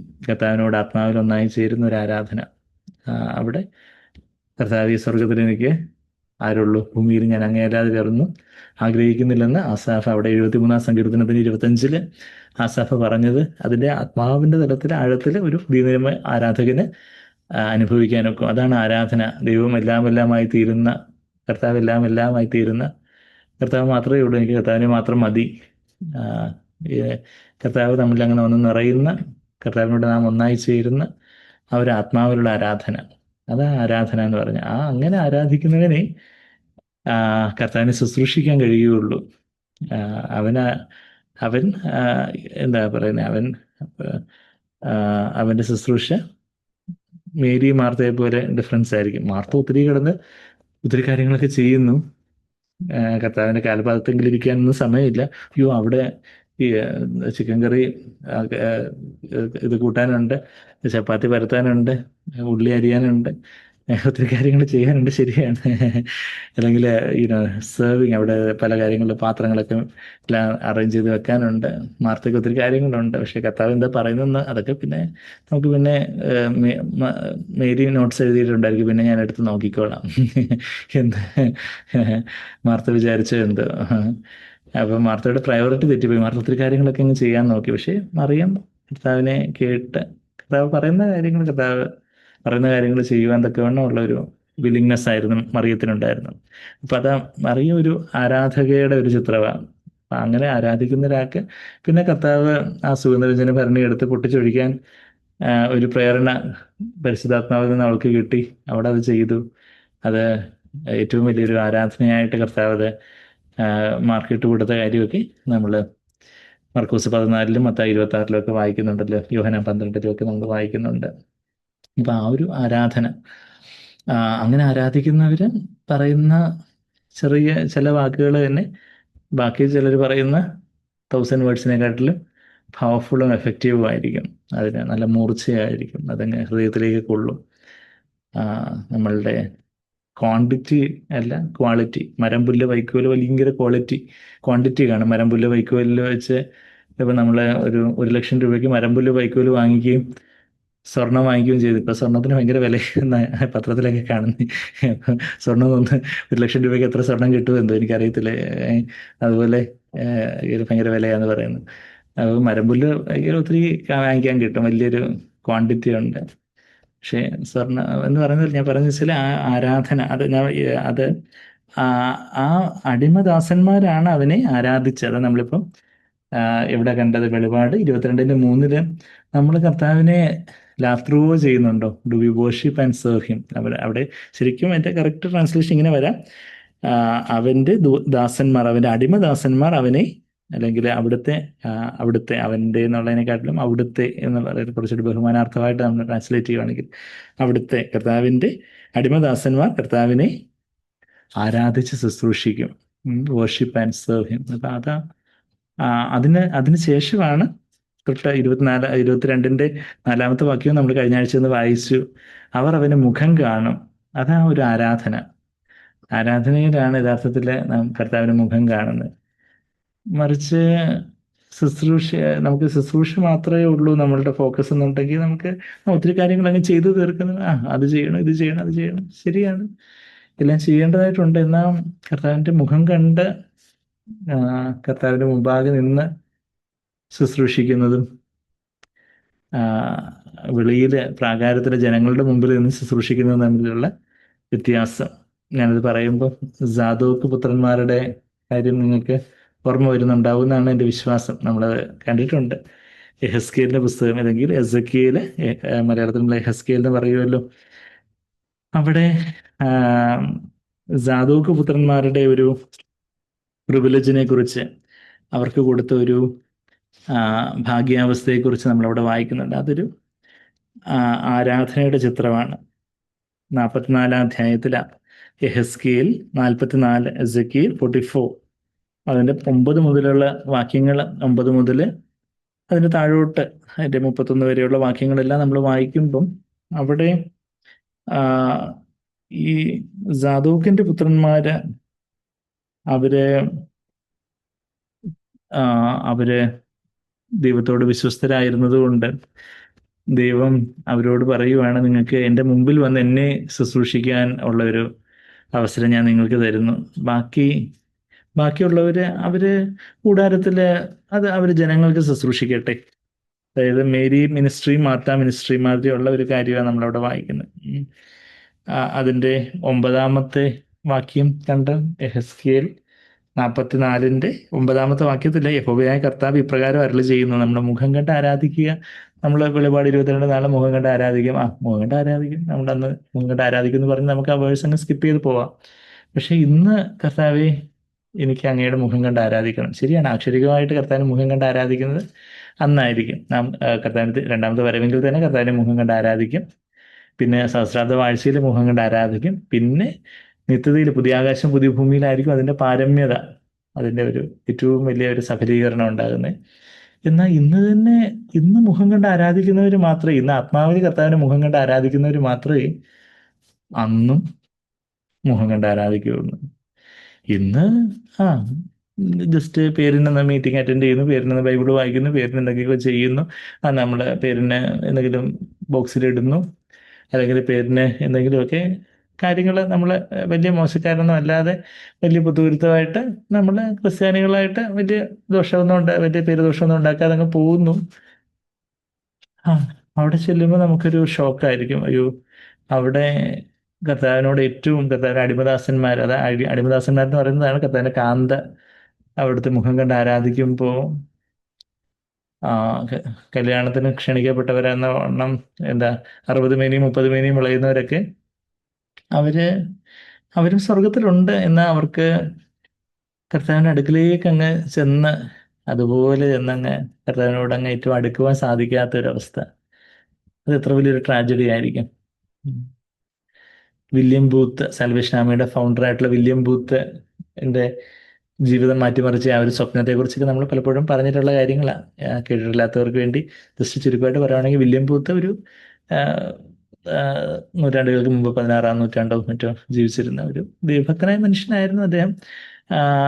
ഇന്നത്തെ സാൽവേഷൻ ആർമിയുടെ അവസ്ഥ കണ്ട് നമ്മൾ വില്യം ബൂത്തിനെ ജഡ്ജ് ചെയ്യാൻ നിൽക്കരുത്. ഇന്നത്തെ സാൽവേഷൻ ആർമിയുടെ അവസ്ഥയൊക്കെ വളരെ പരിതാപകരമാണ്. അവിടെ ജസ്റ്റ് ഒരു ചട്ടക്കൂട് എന്നുള്ളതേ ഉള്ളൂ. പക്ഷെ അന്ന് വില്യം ബൂത്ത് ഇത് തുടങ്ങിയപ്പോൾ ഏറ്റവും തീക്ഷ്ണതയുള്ള ഒരു ദൈവത്തിൻ്റെ ഒരു മൂവ്മെന്റ് ആയിരുന്നു. അപ്പം വില്യം ബൂത്ത് അത് തുടങ്ങാനുണ്ടായ സാഹചര്യം, വില്യം ബൂത്ത് സാധാരണ ഒരു വിശ്വാസിയായിട്ട് വലിയ പേരുദോഷമൊന്നുമില്ല അങ്ങ് ജീവിച്ചു പോകുമ്പോഴാണ് പെട്ടെന്ന് രാത്രിയിൽ ഒരു സ്വപ്നം കാണുന്നു, താൻ മരിച്ചു, സ്വർഗത്തിലെത്തി. നരകത്തിലല്ല, സ്വർഗത്തിലെത്തി, നല്ല കാര്യമല്ലോ. പക്ഷേ അത്ഭുതം എന്ന് പറയട്ടെ, സ്വർഗത്തിൽ എത്തിയതൊക്കെ ശരി തന്നെ. പക്ഷേ കർത്താവിനെ അവിടെ ദൂരെ കാണുന്നുണ്ട് സ്വർഗത്തില്. പക്ഷേ കർത്താവിനോട് അങ്ങ് അടുക്കാൻ പറ്റുന്നില്ല. വേറെ പലരും കർത്താവിനോട് വളരെ അടുത്ത്, വളരെ ക്ലോസ് ആയിട്ട് ഇടപഴകുന്നു, ആ, നടക്കുന്നു. പക്ഷെ തനിക്കും കർത്താവും തമ്മിൽ വലിയൊരു അകലം ഉള്ളതായിട്ട് തനിക്ക് മനസ്സിലായി. അപ്പോഴാ താൻ ഓർത്ത്, അയ്യോ, ഞാൻ ഭൂമിയിലും കർത്താവിനോട് ഇങ്ങനെ അകലം വെച്ച് പിൻപറ്റുകയായിരുന്നല്ലോ. പത്രോസ് അകലം വിട്ട് പിൻചെന്നൊക്കെ നമ്മൾ ആ പത്രോസ് തള്ളി പറയുന്ന ആ ഒരു അവസരത്തിൽ നമ്മളവിടെ ലൂക്കോസ് 22 വായിക്കുന്നത് പോലെ, he was following the load at A distance. ആ ഡേഞ്ചർ. പിന്നെ പത്രോസൊക്കെ മനസാന്തരപ്പെട്ട് ഏറ്റവും ക്ലോസസ്റ്റ് ആയിട്ട് ഫോളോ ചെയ്തു, അത് വേറെ കാര്യം. പക്ഷേ വില്യം ബൂത്ത്, അയ്യോ, ഞാൻ അകലം വിട്ട് ആയിരുന്നല്ലോ കർത്താവിനെ ഭൂമിയിലും പിൻഗമിച്ചത്, അതുകൊണ്ട് എനിക്ക് ഇവിടെയും ഒരു അകലമായി തീർന്ന കർത്താവെ, ഒരു ജീവിതം എനിക്ക് ഒരിക്കൽ കൂടെ ഒരു അവസരം കൂടി എനിക്ക് തന്നായിരുന്നെങ്കിൽ ഞാൻ, കർത്താവെ, ഇനി ഒരകലവും ഞാനും അങ്ങനെ തമ്മിലുണ്ടാവത്തില്ല, എനിക്കൊരു അവസരം കൂടെ തരണേ, ഞാൻ സ്വർഗത്തിൽ, അയ്യോ, ഇനി എനിക്ക് അവസരമുണ്ടോ, ഞാൻ മരിച്ച സ്വർഗത്തിൽ എത്തിയല്ലോ എന്ന് പറഞ്ഞു എന്ന് കരഞ്ഞ് തേങ്ങുമ്പോൾ പെട്ടെന്ന് ഞെട്ടി ഉണർന്നു. ഓ, ഞാൻ മരിച്ചിട്ടില്ല, ഇത് സ്വപ്നമായിരുന്നു. എനിക്കിനി ജീവിതമുണ്ട്. ഓ ദൈവം, എനിക്കൊരു ജീവിതം ഇനി, കർത്താവെ, ഞാൻ അങ്ങോട്ട് ഏറ്റവും ചേർന്ന് ജീവിക്കും എന്ന് പറഞ്ഞ് അങ്ങനെ അങ്ങനെ ആ വലിയ ആത്മാവിന്റെ അഭിഷേകത്താൽ നിറയപ്പെട്ട് ആ, അദ്ദേഹം ആ, അദ്ദേഹം അനേകർക്ക് സുവിശേഷത്തിന് സന്ദേശമായിട്ടൊക്കെ പോവുകയും അനേകരെ മാനസാന്തരപ്പെടുകയും അവരെ ചേർപ്പാൻ അന്നത്തെ യാഥാസ്ഥിതികമായ സഭകളൊന്നും ഉൾക്കൊള്ളാതെ വന്ന ആ ഒരു സമയത്ത് അവര് ആ, വേറിട്ട് കൂടി വരുന്ന ആ ഒരു കൂട്ടായ്മയാണ് ഒരു സാൽവേഷൻ ആർമിയായിട്ട്, ആ, രക്ഷാസൈന്യമായിട്ടായി തീരുന്നത്. എന്നാൽ പിന്നീട് ജനറേഷൻസ് കഴിഞ്ഞപ്പോൾ ലീഡർഷിപ്പ് ഒക്കെ കറപ്റ്റഡ് ആയി. പിന്നെ അതിപ്പോൾ ഒരു എന്തോ ഒരു കുറച്ചൊരു, നമ്മളാരെയും വിധിക്കാനില്ല, പക്ഷേ എങ്കിലും ആ ഒരു വില്യം ബൂത്തിന്റെ ആ ഒരു ദർശനവും ആ ഒരു തീക്ഷ്ണതയായിട്ടൊന്നും ഇപ്പോൾ ഉള്ള ആൾക്കാർക്കൊന്നും അതിൽ ഉള്ള ആൾക്കാരെയൊന്നും നമ്മൾ കാണാൻ സാധിക്കുന്നില്ല എന്നുള്ളതാണ് ദുഃഖകരമായിട്ടുള്ള കാര്യം. അപ്പം ഞാൻ പറഞ്ഞതെന്ന് വെച്ചാൽ ആ ഒരു മുഖം കണ്ട് ആരാധിക്കുന്ന കാര്യം നമ്മൾ ഈ പറഞ്ഞു വരുന്നത്. അപ്പം അതാ നമ്മളിവിടെ വെളിപാട് 22:4 ഇന്നാണ് നമ്മളിങ്ങോട്ട് വന്നേ. വെളിപാട് 22:4 ഞാൻ കഴിഞ്ഞ ആഴ്ചയും പറഞ്ഞതുപോലെ എൻ്റെ ജീവിതത്തിൽ ഒത്തിരി എന്നെ വെല്ലുവിളിച്ചിട്ടുള്ളൊരു വാക്യമാണ് മുഖം കണ്ട് ആരാധിക്കുന്ന. ആ കർത്താവിനെ മുഖം കണ്ട് ആരാധിക്കും. ഞാനിവിടെ ഹെസ്കിൽ 44 ഇവിടെ നമ്മുടെ വിരലുണ്ട്. അത് ആ വെളിപാട് 22 ആ 4-ാമത്തെ വാക്യത്തിന്റെ ലാറ്റപ്പാട്ട് എൻ്റെ 2-ാമത്തെ പകുതി എന്താ പറയുന്നത്? അവന്റെ നാമം അവരുടെ നെറ്റിമേലിരിക്കും എന്ന് വെച്ചാൽ കർത്താവിന്റെ മുഖത്തേക്ക് അങ്ങനെ നോക്കിക്കൊണ്ടേയിരിക്കുമ്പോൾ കുറച്ച് കഴിയുമ്പോൾ നമ്മളും അങ്ങ് കർത്താവിനെ റിഫ്ലക്ട് ചെയ്യും. നമ്മുടെ നെറ്റിമേൽ അവന്റെ നാമം ഇരിക്കും എന്ന് പറഞ്ഞാൽ we are looking at the Lord, beholding the Lord so closely and intimately that we begin to reflect the Lord's character, Lord's image. കർത്താവിൻ്റെ ആ കരുണയും ആർദ്രതയും സ്നേഹവും കാർക്കശ്യവും തീക്ഷ്ണതയും ആ ഒരു ആ ആ ഒരു കൃപയും സത്യവും നിറഞ്ഞ ആ ഒരു കർത്താവിൻ്റെ തേജസ് നമ്മളും പ്രതിഫലിക്കാൻ തുടങ്ങും. അത് ആ മുഖം കണ്ട് ആരാധിക്കും, അവൻ്റെ നാമം അവരുടെ നെറ്റിമേലിരിക്കും. അപ്പോൾ നമ്മൾ ഇവിടെ തിരിച്ച് സാദോക്കിന്റെ പുത്രന്മാരുടെ ആ ഒരു കാര്യം നമ്മളൊന്ന് ഓടിച്ച് ഞാൻ ആ പോർഷനിലേക്ക് ഒന്ന് പോവാൻ. നമുക്ക് യെഹെസ്കേൽ 44 9-ാമത്തെ വാക്യത്തിൽ യഹോവയായ കർത്താവ് ഇപ്രകാരം അരുളി ചെയ്യുന്നു, ഇസ്രായേൽ മക്കളുടെ ഇടയിലുള്ള യാതൊരു അന്യജാതിക്കാരനും ഹൃദയത്തിലെ മാംസത്തിലെ അഗ്രചർമ്മിയായ യാതൊരു അന്യജാതിക്കാരനും തന്നെ എൻ്റെ വിശുദ്ധ മന്ദിരത്തിൽ പ്രവേശിക്കരുത്. കർത്താവിൻ്റെ ആ ഒരു സന്നിധിയിലേക്ക് എല്ലാവർക്കും അങ്ങ് അടുത്ത് ചെല്ലാൻ പറ്റത്തില്ല. അതുപോലെ മാനസാന്തരത്തോടെ വരുന്നവർക്ക് മാത്രം. അന്ന് പഴയ നിയമത്തിൽ പഴയ നിയമത്തിൽ കർത്താവ് പറയുവാണ്, അതിൻ്റെ ആ 10-ാമത്തെ വാക്യത്തിൽ ഇങ്ങനെ അന്യജാതിക്കാരനും തോന്നിവാസം നടക്കുന്നവനൊന്നും എൻ്റെ വിശുദ്ധ മന്ദിരത്തിൽ പ്രവേശിക്കരുത്. ഇന്നത്തെ പുതിയ നിയമത്തിൻ്റെ ഭാഷയിൽ പറയുവാണ്, പാപത്തിൽ ജീവിക്കുന്നവൻ എൻ്റെ അടുക്കിലേക്ക് വരാൻ പറ്റത്തില്ല. ഈ പാപത്തിൽ നിന്ന് മാനസാന്തരപ്പെട്ട് ഞാൻ പാപിയാണേ എന്ന് പറഞ്ഞ് നിലവിളിച്ചുകൊണ്ടാണെങ്കിൽ നിനക്ക് എൻ്റെ ജീവിതത്തിൽ എൻ്റെ അടുത്തേക്ക് വരാം. അല്ലെങ്കിൽ ഈ പാപത്തിൽ തന്നെ തുടരാനായിട്ട് നിന്റെ സ്വന്തം ഇഷ്ടപ്രകാരം തന്നെ നിന്റെ കയ്പിലും കരുണയില്ലായ്മയിലും ആരോടും ക്ഷമിക്കാത്ത മനോഭാവത്തിലും അശുദ്ധിയിലും ആ ഒരു വൈരാഗ്യവും അസൂയയും ശണ്ടയും അതുപോലുള്ള ദുശാഠ്യവും ഒക്കെ ആയിട്ട് പരാതിയും പ്രവൃത്തിയും ഒക്കെ ആയിട്ട് നീ അതിൽ തന്നെ അങ്ങ് തുടർന്നുകൊണ്ട് എൻ്റെ അടുത്തിലേക്ക് വരാൻ പറ്റത്തില്ല. പക്ഷേ കർത്താവ്, ഞാൻ പാപിയാണ്, എന്നെ കരുണ തോന്നണമെന്ന് പറയും നെഞ്ചത്തിടിച്ചുകൊണ്ട് ആ ചുങ്കക്കാരൻ്റെ കൂട്ട് വരുവാണെങ്കിൽ വരാനൊക്കും. അത് അങ്ങനെയുള്ളവരിൽ എൻ്റെ വിശുദ്ധ മന്ദിരത്തിൽ പ്രവേശിക്കരുത്. അതിൻ്റെ 10-ാമത്തെ വാക്യത്തിൽ എവിടെ നമ്മളുള്ളത്? യെഹെസ്കേൽ 44-ന്റെ 10-ാമത്തെ വാക്യം. ഇസ്രായേൽ തെറ്റിപ്പോയ സമയത്ത് എന്നെ വിട്ടകന്ന് പോയവരും എന്നെ വിട്ട് തെറ്റി വിഗ്രഹങ്ങളോട് ചേർന്നവരുമായ ലേവ്യർ തന്നെ തങ്ങളുടെ അകൃത്യം വഹിക്കണം. ലേവ്യർ ആണ് പുരോഹിതന്മാരായിട്ടുണ്ടായിരുന്നേ. എന്നാൽ ലേവ്യരും തെറ്റി അകന്നു പോയൊരു സമയം ഉണ്ടായി. ഇസ്രായേൽ തെറ്റി അകന്നു പോയപ്പോൾ ലേവ്യരും കൂടെ അങ്ങ് തെറ്റി അകന്നു പോയ വേറൊരു സമയം ഉണ്ടായപ്പം അവരും എന്തിനു പറഞ്ഞത്, വിഗ്രഹങ്ങളോട് ചേർന്ന് വന്ന ആ ലേവ്യര് അവരുടെ they shall bear the punishment for the iniquity, തങ്ങളുടെ അകൃത്യം വഹിക്കണം. എന്താ ആ അകൃത്യം എന്താണെന്ന് ചോദിച്ചാൽ അതിന്റെ പണിഷ്മെന്റ്, അതിന്റെ അകൃത്യം വഹിക്കണം, അല്ലെങ്കിൽ പണിഷ്മെന്റ് ഫോർ ദി ഇനിക്വിറ്റി, അവരുടെ അകൃത്യത്തിനുള്ള ശിക്ഷ വഹിക്കണം. എന്താ ശിക്ഷയെന്ന് ചോദിച്ചാൽ അവര് എന്താ ആ, അതിന്റെ അവരെന്റെ വിശുദ്ധ മന്ദിരത്തിൽ, ആലയത്തിന്റെ പടിവാതിൽക്കൽ എല്ലാം ശുശ്രൂഷകന്മാരായ കാവൽ നിന്ന് ആലയത്തിൽ ശുശ്രൂഷ ചെയ്യണം. ആലയത്തിൽ they shall be ministers in my sanctuary. പക്ഷേ അവർക്ക് എൻ്റെ അടുക്കിലേക്ക് വരാൻ പറ്റത്തില്ല. ആലയത്തിലെ ആളുകളുടെ മുമ്പിലൊക്കെ നിങ്ങൾ ശുശ്രൂഷ ചെയ്തു, പക്ഷേ എൻ്റെ അടുക്കിലേക്ക് വരാനും സാധുക്കിൻ്റെ പുത്രന്മാരെ ഞാൻ അനുവദിക്കത്തുള്ളെന്നാണ് ഈ താഴോട്ട് പറഞ്ഞു വരുന്നത്. അപ്പം നമ്മളത് വായിച്ചു വരുമ്പോൾ മനസ്സിലാവും. അവർ എൻ്റെ വിശുദ്ധ മന്ദിരത്തിൽ, ആലയത്തിന് പടിവാതിൽക്കൽ എല്ലാം ശുശ്രൂഷകന്മാരായി കാവൽ നിന്ന് ആലയത്തിൽ ശുശ്രൂഷ ചെയ്യണം. അവർ ജനത്തിന് വേണ്ടി ഹോമയാഗവും ഹനനയാഗവും അറുത്ത് അവർക്ക് ശുശ്രൂഷ ചെയ്യേണ്ടതിന് അവരുടെ മുമ്പിൽ നിൽക്കണം. ആരുടെ മുമ്പിൽ? ഈ അകൃത്യം ചെയ്ത പാപത്തിൽ പോയ ലേബറുടെ പണിഷ്മെന്റ് എന്ന് വെച്ചാൽ അവർ ജനങ്ങളുടെ മുമ്പിൽ നിന്ന് ശുശ്രൂഷിച്ചോണം. അപ്പം ജനങ്ങളുടെ മുമ്പിൽ നിന്നുള്ള ശുശ്രൂഷ ശരിക്കും പറഞ്ഞാൽ അതൊരു പണിഷ്മെന്റ് ആയിട്ട് പറയുക. കർത്താവിൻ്റെ മുമ്പാകെയുള്ള ശുശ്രൂഷ നമ്മൾ ശരിയാണ്, നമ്മൾ ജനങ്ങളുടെ മുമ്പിൽ നമ്മൾ ശുശ്രൂഷിക്കണം. പക്ഷേ കർത്താവിന് മുമ്പിൽ നിന്നുകൊണ്ട് വേണം ജനങ്ങളോട് ശുശ്രൂഷിക്കാൻ. അതാണ് ആരാധിക്കുന്നവനെ യഥാർത്ഥത്തിൽ ശുശ്രൂഷിക്കാനൊക്കെയുള്ളൂ എന്നുള്ള കാര്യം പറഞ്ഞു വരിക ഞാൻ. 12-ാമത്തെ വാക്യം, അവർ അവരുടെ വിഗ്രഹങ്ങളുടെ മുമ്പാകെ ശുശ്രൂഷ ചെയ്തു. Because they minister to them before the idols.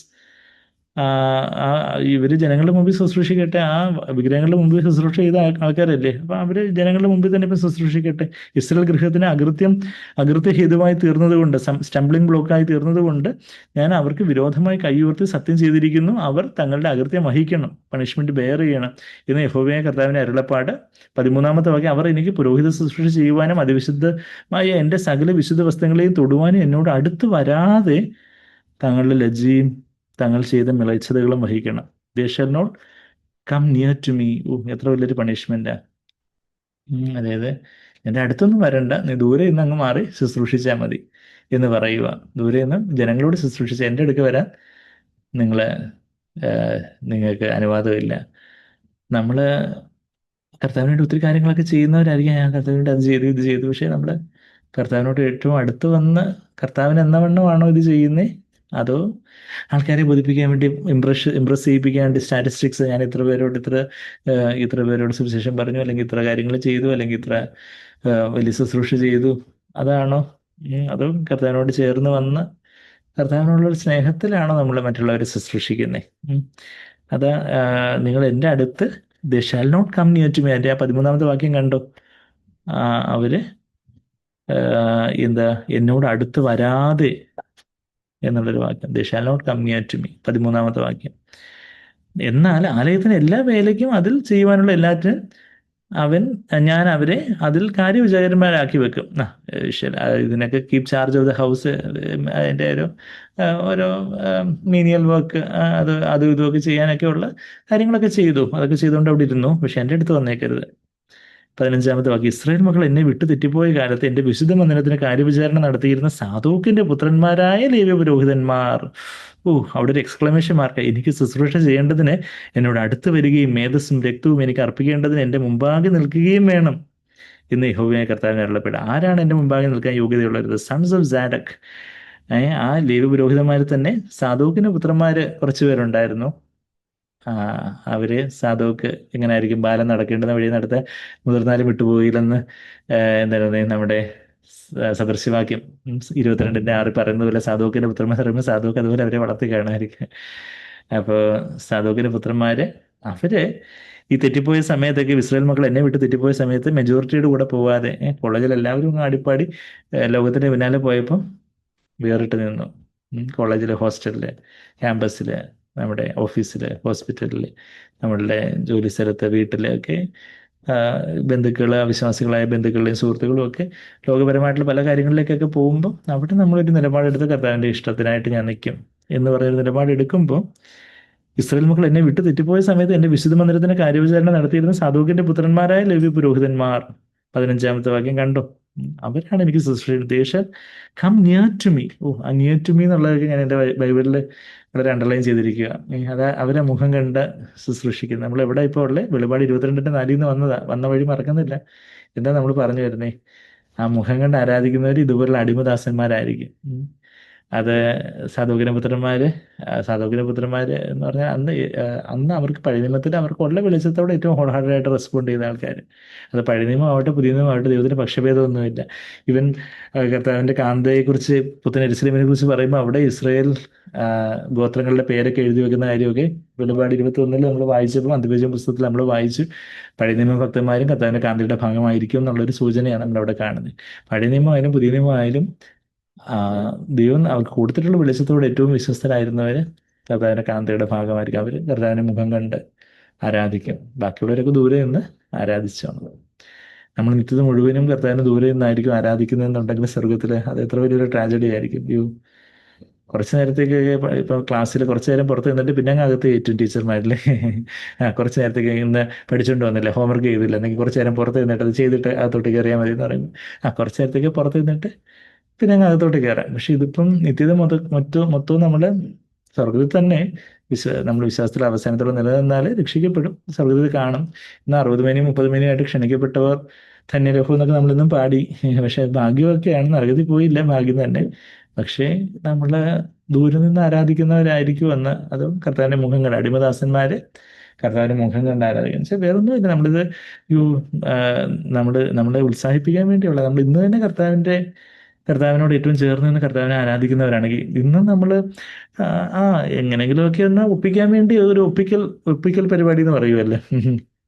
എന്താണ് പറയുന്നത്, ഈ കയ്യാലപ്പുറത്ത് തേങ്ങ മാതിരി എങ്ങനെങ്കിലും അങ്ങ് തള്ളി അങ്ങ് പാസ്സായി എന്ന് പറയുന്നത് പോലെ ഒപ്പിക്കൽ പരിപാടി മാതിരി നമ്മളുടെ ക്രിസ്തീയ ജീവിതമൊക്കെ ആ, എങ്ങനെയെങ്കിലും കർത്താവിനെ ആരാധിക്കുന്ന വെച്ചാൽ ആരാധിക്കുന്നുണ്ട്. പക്ഷേ കർത്താവിനെ നമ്മൾ ഏറ്റവും ചേർന്ന് നിന്ന് കർത്താവിനോട് ഏറ്റവും ചേർന്ന് വന്ന് നമ്മളെ രഹസ്യ ജീവിതത്തിൽ വാതിലടച്ച് രഹസ്യമായിട്ടുള്ള പിതാവിനോട് പ്രാർത്ഥിക്കുവാണെങ്കിൽ കർത്താവ് ഓപ്പണായിട്ട് റിവാർഡ് ചെയ്യുമെന്നൊക്കെ, പ്രതിഫലം നൽകുമെന്നൊക്കെ എവിടെ മത്തായി 6-ാം അധ്യായത്തിൽ നമ്മൾ ഗിരിപ്രഭാഷണത്തിൽ വായിക്കുന്നത് പോലെ നമ്മളുടെ രഹസ്യ ജീവിതം, നമ്മളുടെ വ്യക്തിപരമായ ജീവിതത്തിൽ കർത്താവിനോടൊപ്പം ഉള്ളൊരു നടപ്പ്, കർത്താവിൻ്റെ വചനം നമ്മൾ ധ്യാനിക്കുകയും കർത്താവിൻ്റെ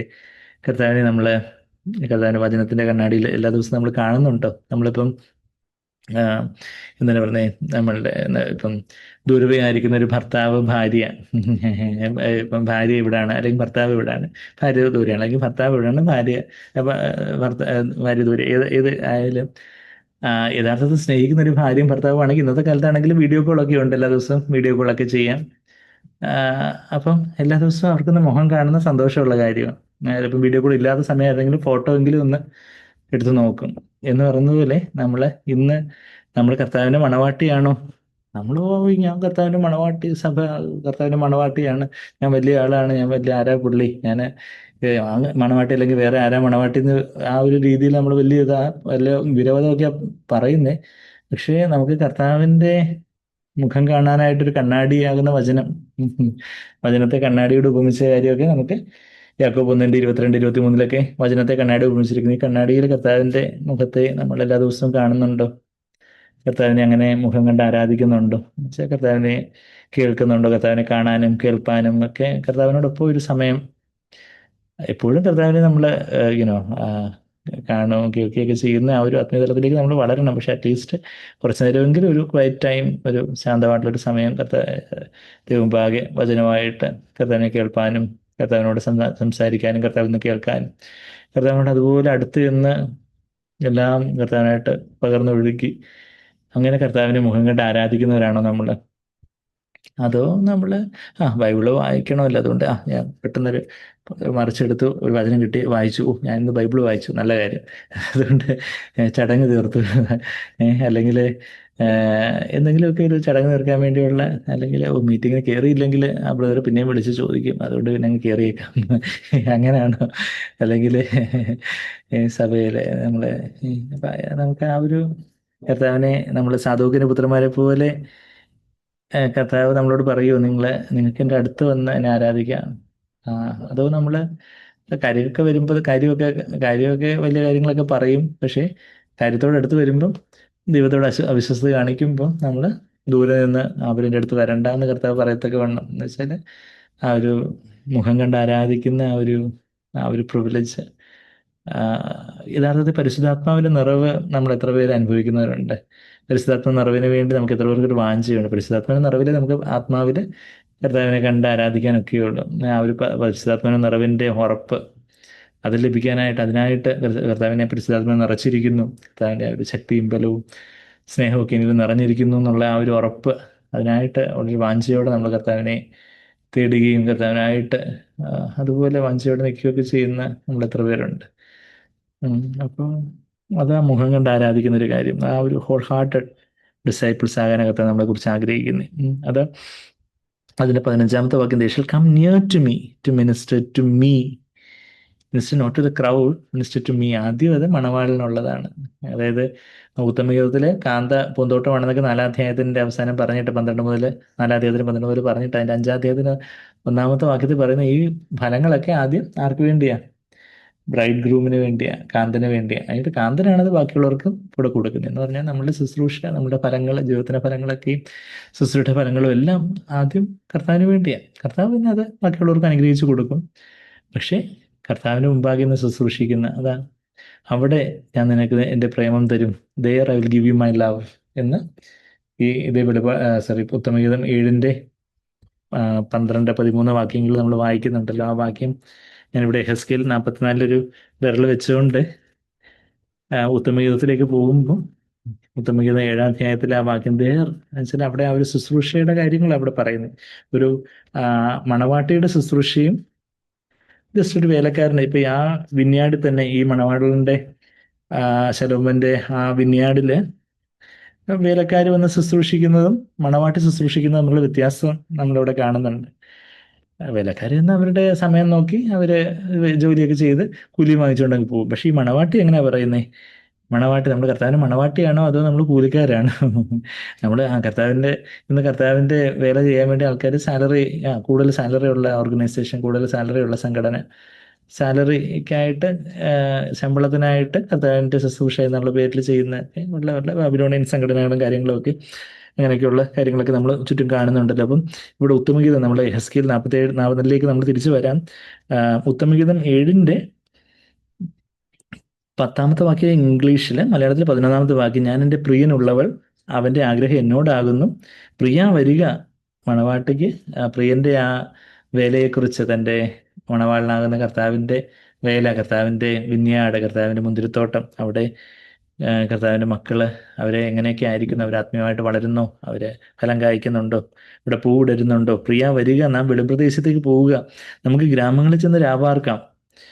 13-ാമത്തെ വാക്യം, അധികാലത്ത് എഴുന്നേറ്റ് മുന്തിരിത്തോട്ടങ്ങളിൽ പോയി മുന്തിരിവള്ളി തളുത്തു പൂവിടരുകയും മാതളനാരികം പൂക്കുകയും ചെയ്തു എന്ന് നോക്കാം. ഒരു വിശ്വാസികളുടെയൊക്കെ അവസ്ഥ, ബാക്കി കർത്താവിൻ്റെ മുന്തിരിത്തോട്ടത്തിലെ അവസ്ഥകൾ, അവിടെയൊക്കെ സുവിശേഷങ്ങൾ എത്തുന്നുണ്ടോ, ആൾക്കാരുടെ അവര് കർത്താവിൽ വളരുന്നുണ്ടോ, അവർ ഉത്സാഹത്തോടെ ഇരിക്കുന്നുണ്ടോ എന്നൊക്കെ ചെന്ന് പൂക്കുകയും കായ്ക്കുകയും ഒക്കെ ചെയ്യുന്നുണ്ടോ എന്നൊക്കെ ചെന്ന് നോക്കാം. അവിടെ വെച്ച് ഞാൻ നിനക്ക് എൻ്റെ പ്രേമം തരും, there I will give you my love. അവിടെ ആ കാന്തയുടെ ശുശ്രൂഷ അങ്ങനെ, അവിടെ അത് മണവാളിന് വേണ്ടിയുള്ളൊരു ശുശ്രൂഷയാണ്. പിന്നെ ശരിയാണ്, ബാക്കി മുന്തിരിത്തോട്ടത്തിലെ കാര്യങ്ങളെല്ലാം ചെയ്യുന്നുണ്ട്, പക്ഷെ അത് മണവാളിനോടുള്ള സ്നേഹത്തിലുള്ളൊരു ശുശ്രൂഷയാണ്. ദൂദായിപ്പഴം സുഗന്ധം വീശുന്നു, മാൻഡ്രേക്സ് ഹാവ് ഗിവൺ ഫോർത്ത് ഫ്രേഗ്രൻസ്. 13-ാമത്തെ വാക്യം ഇംഗ്ലീഷിൽ, 13-ാമത്തെ വാക്യം മലയാളത്തിൽ 14-ാമത്തെ വാക്യം, ദൂദായിപ്പഴം സുഗന്ധം വീശുന്നു, നമ്മുടെ വാതിലുകൾ സകലവിധ വിശിഷ്ട ഫലങ്ങളും ഉണ്ട്. എൻ്റെ പ്രിയ, ഞാൻ നിനക്കായി പഴയതും പുതിയതും സംഗ്രഹിച്ചിരിക്കുന്നു. വേറെ ആർക്കുമല്ല ഈ ഫലങ്ങളൊക്കെ, പഴയ വെളിപ്പാടുകളോ പുതിയ വെളിപ്പാടുകളോ എല്ലാം കർത്താവേ, എല്ലാം അങ്ങേയ്ക്കായിട്ടുള്ളതാണ്. Which I have saved up for you my beloved. അതിൻ്റെ 5-ന്റെ 1 തൊട്ട് മുമ്പ് നമ്മൾ പറഞ്ഞേ, I have come into my garden, എൻ്റെ സഹോദരി, എൻ്റെ കാന്ത. ഉത്തമഗീതം 5-ന്റെ 1-ാമത്തെ വാക്യം, ഞാൻ എൻ്റെ തോട്ടത്തിൽ വന്നിരിക്കുന്നു. ആ തോട്ടം ഈ മണവാട്ടിയാണെന്ന് അതിൻ്റെ തൊട്ട് മുമ്പേ 4-ന്റെ 12 നമ്മൾ വായിക്കുന്നു. ഞാൻ പറഞ്ഞു വരുന്നത് എന്താ, നമ്മളെന്തോ വലിയ ഒന്നും ആർക്കും മനസ്സിലാകുന്നെങ്കിലും ഒന്നും അല്ല പറഞ്ഞു വരുന്നത്, സിമ്പിളായിട്ടുള്ള കാര്യങ്ങളാണ്. എന്താ, കർത്താവിനോട് ഏറ്റവും ചേർന്ന് കർത്താവിനെ ആരാധിക്കുകയും അങ്ങനെ കർത്താവിനെ എന്നവണ്ണം ശുശ്രൂഷിക്കുകയും. ഞാൻ വചനം ഷെയർ ചെയ്യുമ്പോൾ എപ്പോഴും ഞാൻ ഏറ്റവും ആഗ്രഹിക്കുന്ന കാര്യം, അത് കർത്താവിൻ്റെ മുമ്പാകെ വചനം ശുശ്രൂഷിക്കാനാണ് ഞാൻ ആഗ്രഹിക്കുന്നത്. കർത്താവിൻ്റെ മുമ്പാകെ ശുശ്രൂഷിക്കുമ്പോൾ അത് ബാക്കി കേൾക്കുന്നവർക്ക് അത് അനുഗ്രഹമായിരിക്കും. എനിക്ക് സാങ്ക്ലർ പറഞ്ഞു കേട്ടുള്ള ബ്രദർ സംസാരിക്കുമ്പോൾ അവിടെ ഫ്രണ്ട് റോയിൽ യേശു കർത്താവ് ഇരുന്ന് കേൾക്കുവാണെന്ന് ബ്രദർ ഇമാജിൻ ചെയ്യും എന്നുള്ള രീതിയിൽ എനിക്ക് സാങ്ക്ലർ തന്നെ പറഞ്ഞിട്ടുള്ളതായിട്ട് എനിക്ക് തോന്നുന്നു. അപ്പം പ്രസംഗിക്കുമ്പോൾ ആദ്യം ഫ്രണ്ട് റോയിൽ യേശു കർത്താവിനായിട്ട് ഞാൻ ശുശ്രൂഷിക്കുന്നത്. പിന്നെ അത് കർത്താവ് ബാക്കിയുള്ളവർക്ക് അനുഗ്രഹമാക്കി തീർക്കും. അപ്പം അത് ആത്മാവിലുള്ളൊരു ശുശ്രൂഷ. മറ്റേത് ദേഹിയിലുള്ള ലേവ്യ പുരോഹിതന്മാര് ക്രൗഡിന് മുമ്പാകെ നിൽക്കുന്നതെന്ന് പറഞ്ഞപ്പം അത് ആളുകളുടെ മുമ്പാകെ അത് ദേഹിയിലുള്ള ശുശ്രൂഷ എന്ന് പറയുമ്പോൾ പല കാര്യങ്ങളൊക്കെ നമ്മൾ ചെയ്യുന്നുണ്ട്. പക്ഷേ എന്തോ ഒരു മനുഷ്യരെ ഇമ്പ്രസ് ചെയ്യിപ്പിക്കാനോ മനുഷ്യരിൽ മതിപ്പുളവാക്കാനോ അല്ലെങ്കിൽ നമ്മളുടെ ഒരു മനസാക്ഷിയെ ഒന്ന് തൃപ്തിപ്പെടുത്താൻ ഞാൻ കർത്താനായിട്ട് ഇതൊക്കെ ചെയ്തു, എനിക്ക് നമ്മളെ തന്നെ ഒന്ന് തൃപ്തിപ്പെടുത്താനായിട്ട് അങ്ങനെയൊക്കെ നമുക്ക് പല കാര്യങ്ങളൊക്കെ ചെയ്യാം. പക്ഷെ നമ്മളുടെ ഈവൻ നമ്മളുടെ സെക്കുലർ ജോലിയാണെങ്കിൽ പോലും എന്ത് ചെയ്താലും കർത്താവിന് എന്നവണ്ണം ചെയ്യുമെന്നാണ് ക്ലോസർ 3:24, 23, 24 പറഞ്ഞത്. Whatever you do do it as unto the Lord. നമ്മളിപ്പോൾ പഠിക്കുന്ന ആർക്ക് വേണ്ടി? കർത്താവിന് വേണ്ടിയാണ്. നമ്മൾ ജോലി ചെയ്യുന്നത്, നമ്മളിപ്പം ഹോസ്പിറ്റലിൽ ജോലി ചെയ്യുന്നവരായിരിക്കാം, അല്ലെങ്കിൽ ഓഫീസിൽ ജോലി ചെയ്യുന്നവരായിരിക്കും, അല്ലെങ്കിൽ അടുക്കളയിൽ ജോലി ചെയ്യുന്നവരായിരിക്കും, അല്ലെങ്കിൽ പാടത്തും പറമ്പത്തും ജോലി ചെയ്യുന്നവരായിരിക്കാം, അല്ലെങ്കിൽ വള്ളത്തും വലയിലും ജോലി ചെയ്യുന്നവരായിരിക്കാം, അല്ലെങ്കിൽ വല്ല കടയിലോ സൂപ്പർ മാർക്കറ്റിലോ ജോലി ചെയ്യുന്നവരായിരിക്കാം, നമ്മുടെ എവിടെ ജോലി ചെയ്യുന്നവരാണെങ്കിലും പഠിക്കുന്നവരായിരിക്കാം. അവിടെ എന്ത് ചെയ്താലും കർത്താവിനായിട്ടാണ് ഞാനിത് ചെയ്യുന്നത്. അല്ലാതെ വേറെ അവരെന്ത് പറയുന്നു ഇവരെന്ത് പറയുന്നു എന്നുള്ളതല്ല, മറിച്ച് I am doing it for the load. ബാക്കി മനുഷ്യരുടെ മുമ്പാകെയോ അവര് എൻ്റെ ബോസ് എന്ത് പറയും, അല്ലെങ്കിൽ ഇവരെന്ത് പറയും, അവരെന്ത് പറയും എന്നുള്ളതല്ല. അവരൊക്കെ എന്തെങ്കിലുമൊക്കെ പറയട്ടെ, പക്ഷെ ഞാൻ എൻ്റെ കർത്താവിനായിട്ട് ആ ഒരു ഇൻറ്റഗ്രിറ്റിയോടുകൂടി കർത്താവിൻ്റെ മുമ്പാകെ അതാ അത് നമ്മുടെ സെക്യുലർ ജോബ് ആയാലും, സെക്യുലർ ജോബ് എന്ന് പറയുമ്പോൾ നമ്മുടെ ആത്മീയ എന്നുള്ള ലേബൽ ഇല്ലാത്ത നമ്മുടെ സാധാരണ നമ്മുടെ ജോലി ആയാലും, നമ്മളുടെ ഇതിനോ ജീവനോപാ ജീവനോപാധി ആയാലും അതായത് ജീവിതമാർഗമായാലും, ബാക്കി നമ്മുടെ സാധാരണ ലോകത്തിലുള്ള ജോലി ആയാലും, ബാക്കി ആത്മീയമായിട്ടുള്ള ശുശ്രൂഷ ആയാലും എല്ലാം കർത്താവിനായിട്ട് ചെയ്യുമ്പം അതാണ് പൊന്നും വെള്ളിയും വിലയേറിയ കലികളുമായിട്ടായിത്തീരുന്നത്. മനുഷ്യരുടെ മുമ്പായി ചെയ്യുന്നതൊക്കെ വലിയ കാര്യങ്ങളൊക്കെ ചെയ്യാം, പക്ഷെ മനുഷ്യരെ ഇമ്പ്രസ് ചെയ്യിപ്പിക്കാം. പക്ഷെ അത് എന്താ മരം പുല്ല് വൈക്കോലായിരിക്കും എന്നൊക്കെയാണ് 1 Corinthians 3:12-15 വരെയുള്ള വാക്യങ്ങളൊക്കെ നമ്മൾ പലപ്പോഴും വായിച്ചിട്ടുള്ളത്. അപ്പം നമ്മൾ തിരിച്ചെങ്ങോട്ടെത്തി? എഹെസ്കേൽ 44 എത്തി. നമ്മൾ വെളിപാട് 22 ഇപ്പോൾ എത്താം. ഇവിടെ നിന്ന് കുറച്ചുകൂടെ സ്റ്റോപ്പുകൾ നിർത്താനുണ്ട്, അത് കഴിഞ്ഞിട്ട് നമുക്ക് അങ്ങോട്ട് പോകാം. അപ്പോൾ ഇവിടെ നമ്മളിവിടെ എഹെസ്കേൽ 44 നമ്മൾ ഉത്തമഗീതം 7-ാം അധ്യായത്തിൽ നിന്ന് നമുക്ക് പെട്ടെന്ന് നമ്മളിപ്പോൾ എഹെസ്കേൽ 44 15 നമ്മൾ വായിച്ചു. They shall come near to me. അതൊക്കെ അവരും എൻ്റെ അടുക്കൽ എന്നോട് അടുത്ത് വരികയും മേധസ്സും രക്തവും എനിക്ക് അർപ്പിക്കേണ്ടത് എൻ്റെ മുമ്പാകെ നിൽക്കുകയും വേണം. ആ 15-ാമത്തെ വാക്യത്തിൽ ആ ഫ്രേസസ് ഒക്കെ നമ്മുടെ ബൈബിളിൽ ഒന്ന് അടയാളപ്പെടുത്തണം. അത് കർത്താവേ എനിക്കെപ്പോഴും അവിടുത്തെ മുമ്പാകെ ശുശ്രൂഷിക്കുന്നവനായിരിക്കണം. ചിലപ്പോൾ ഒരു സാക്ഷ്യം പറയുമായിരിക്കും, ചിലപ്പോൾ ഒരു പാട്ട് പാടുമായിരിക്കും, അല്ലെങ്കിൽ ചിലപ്പം ഞാൻ സഭയിലുള്ള ചെറിയ ചെറിയ കാര്യങ്ങളായിരിക്കും നമ്മൾ ചെയ്യുന്നത്. അല്ലെങ്കിൽ നമ്മളിപ്പം നമ്മുടെ ദൈനംദിന ജീവിതത്തിൽ നമ്മൾ ചെയ്യുന്ന ചെറിയ ചെറിയ നമ്മുടെ ജോലി, നമ്മളൊരു ഓഫീസിലോ ബാങ്കിലോ അല്ലെങ്കിൽ ഹോസ്പിറ്റലിലോ അല്ലെങ്കിൽ നമ്മൾ വീട്ടിൽ തന്നെ നമ്മൾ ഒത്തിരി ജോലികളും കാര്യങ്ങളും ഒക്കെ നമുക്ക് ചെയ്യാനൊക്കെ ഉണ്ട്. അപ്പം എന്ത് ചെയ്താലും കർത്താവിൻ്റെ മുമ്പാകെ ചെയ്യുന്നൊരു കാര്യം. അങ്ങനെ ചെയ്യുന്നവരാണ് അന്നും കർത്താവിൻ്റെ മുഖം കണ്ട് ആരാധിച്ച് ശുശ്രൂഷിക്കുന്നവരാവത്തുള്ളൂ. അല്ലെങ്കിൽ അത് ദൂരെ നിന്ന് നമുക്ക് ശുശ്രൂഷിക്കാം എന്നുള്ളതേ ഉള്ളൂ. അതാ മുഖം കണ്ട് ആരാധിക്കും. അവന് അടിമദാസന്മാരാണ് മുഖം കണ്ട് ആരാധിക്കുന്നത്. ബാക്കിയുള്ളവരൊക്കെ മുഖമൊക്കെ ദൂരത്തു നിന്നൊക്കെ കാണാം എന്നുള്ളതേ ഉള്ളൂ. കർത്താവിൻ്റെ അടുക്കിലേക്ക് അത്ര അങ്ങ് അവർക്ക് വരാൻ സാധിക്കുകയില്ല. കർത്താവ് പോകുന്നിടത്തൊക്കെയും പോകുന്നത് ഈ കാന്തയായിരിക്കും. അപ്പം അതുകൊണ്ട് നമ്മുടെ ജീവിതത്തിൽ അത്രമാത്രം നാം കർത്താവിനോട് മുറുകെ ചേർന്ന് കർത്താവിനെ പിൻപറ്റണം എന്നുള്ളൊരു കാര്യമാണ് നമ്മളിതിൽ നിന്നെല്ലാം മനസ്സിലാക്കുന്നത്. അല്ലെങ്കിൽ നിത്യത മുഴുവൻ നമുക്കൊരു അയ്യോ കർത്താവ് ഇതെല്ലാം കേട്ടു ഇതെല്ലാം പറഞ്ഞിട്ടൊക്കെ ഞാൻ എൻ്റെ തോന്നിപടിയൊക്കെ ജീവിച്ച് ഞാൻ അവസാനത്തോളം വിശ്വാസം നിലനിന്ന് ഇങ്ങനെ സ്വർഗത്തിലെത്തി. പക്ഷേ കർത്താവെ എൻ്റെ ജീവിതം കുറച്ചുകൂടെ അവിടത്തേക്ക് പ്രയോജനപ്പെടാമായിരുന്നല്ലോ എന്ന് നമ്മൾ അന്ന് ചിന്തിച്ചിട്ട് കാര്യമില്ല. When I see him I wish I given him more. നമ്മളൊരു പാട്ടി പാടുന്ന you know I wish I given you. കർത്താവിൻ്റെ മുഖത്തേക്ക് കാണുമ്പോൾ by and by when I look into his face, കർത്താവിൻ്റെ മുഖത്തേക്ക് നോക്കുമ്പോൾ ഈ കർത്താവ് ഞാൻ കുറച്ചുകൂടെ അങ്ങേക്കായിട്ട് തന്നിരുന്നെങ്കിൽ എന്ന് നമ്മൾ ആഗ്രഹിക്കുന്ന ഒരു കാര്യം. ഇന്ന് തന്നെ നമ്മൾ അങ്ങനെ ആഗ്രഹിക്കുന്നവരാണെങ്കിൽ അന്ന് നിത്യതയിൽ നമുക്ക് റിഗ്രറ്റ് ഇല്ലാതിരിക്കാൻ ഒരു എന്താണ് പറയുന്നത് ഒരു ദുഃഖമില്ലാതെ കർത്താവിൻ്റെ ന്യായസ്ഥൻ്റെ മുമ്പാകെ സന്തോഷത്തോടെ കണക്ക് കൊടുക്കാൻ നമുക്ക് പറ്റും. അപ്പം അതിൻ്റെ 16-ാമത്തെ വാക്യം വായിക്കുക. അവർ എൻ്റെ വിശുദ്ധ മന്ദിരത്തിൽ കടന്ന് എനിക്ക് ശുശ്രൂഷ ചെയ്യേണ്ടതിന് എൻ്റെ മേശയുടെ അടുക്കൽ വരികയും എൻ്റെ കാര്യവിചാരണ നടത്തുകയും ചെയ്യണം. They shall minister to me. നമ്മൾ ഈ എസെക്കിയേൽ 44 ഒരു വിരൽ വെച്ചിട്ട് പെട്ടെന്ന് നമുക്ക് അപ്പോസ്തലപ്രവൃത്തി 13-ാം അധ്യായത്തിലേക്ക് ഒരു ഓട്ടം ഓടാം. അപ്പോസ്തലപ്രവൃത്തി 13-ാം അധ്യായത്തിൽ നിന്ന് ജസ്റ്റ് ഒന്ന് ഓടിയിട്ട് ഞാൻ വരാം. ഈ സ്പ്രിന്റ് റൺ ചെയ്തിട്ട് വരുന്ന പെട്ടെന്നൊരു ഓട്ടം. 13-ന്റെ 1 ഈ മിനിസ്റ്റർ ടു മീ. അത് പുതിയ നിയമത്തിൽ എവിടെയെങ്കിലും ഒക്കെ പറയുന്നുണ്ടോ? പുതിയ നിയമത്തിലേ പറയുന്നുള്ളൂ. പുതിയ നിയമത്തില് അവിടെ അപ്പോസ്തലപ്രവൃത്തി 13-ാം അധ്യായത്തിൽ പൗലോസിനെയും ബർന്നബാസിനെയും വേർതിരിക്കുക എന്ന് പറയുമ്പം അതിന്റെ 2-ാമത്തെ വാക്യത്തിൽ എന്താ വായിക്കുന്നത്? അവർ കർത്താവിനെ ആരാധിച്ചും ഉപവസിച്ചും കൊണ്ടിരിക്കുമ്പോൾ, ഇംഗ്ലീഷിൽ ഇങ്ങനെ എഴുതിയിരിക്കുന്നത്, while they were ministering to the Lord and fasting. They were ministering to the Lord, ആരാധിച്ചും എന്നാണ് മലയാളത്തിൽ ട്രാൻസ്ലേറ്റ് ചെയ്തിരിക്കുന്നത്. എന്നാൽ ഇംഗ്ലീഷിലേക്ക് they were ministering to the Lord, അവർ കർത്താവിനെ ശുശ്രൂഷ ചെയ്തുകൊണ്ടിരുന്നപ്പം, എന്നുവെച്ചാൽ കർത്താവിന് മുമ്പായി ആരാധിച്ചുകൊണ്ടിരുന്നപ്പം എന്നുള്ളൊരു കാര്യം അവിടെ നമ്മൾ വായിക്കുന്നത്.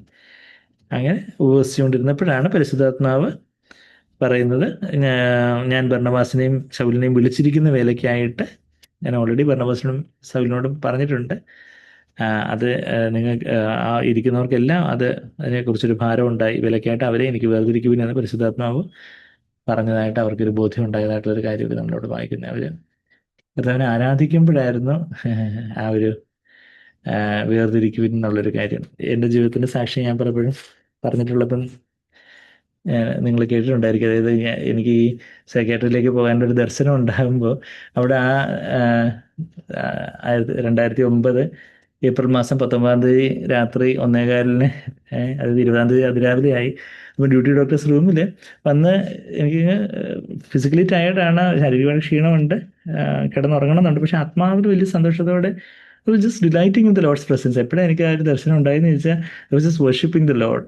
ഞാൻ കർത്താവിനെ ആരാധിച്ചുകൊണ്ട് ജസ്റ്റ് കർത്താവിലങ്ങ് മതിമറന്ന് കർത്താവിലങ്ങ് സന്തോഷിച്ചുകൊണ്ടിരിക്കുമ്പോഴാണ് പെട്ടെന്ന് ആ വൈറ്റ് വാഷ്ഡ് വോളിൽ നീ എന്നെ ആരാധിക്കുവാണല്ലോ, അപ്പോൾ എന്നെ ശുശ്രൂഷിക്കാനുള്ളൊരു വിളിയും കൂടെ വരുന്നു എന്നുള്ള രീതിയിൽ കർത്താവ് അങ്ങനെ അതാണ് നമ്മുടെ വചനത്തിൻ്റെ പാറ്റേൺ.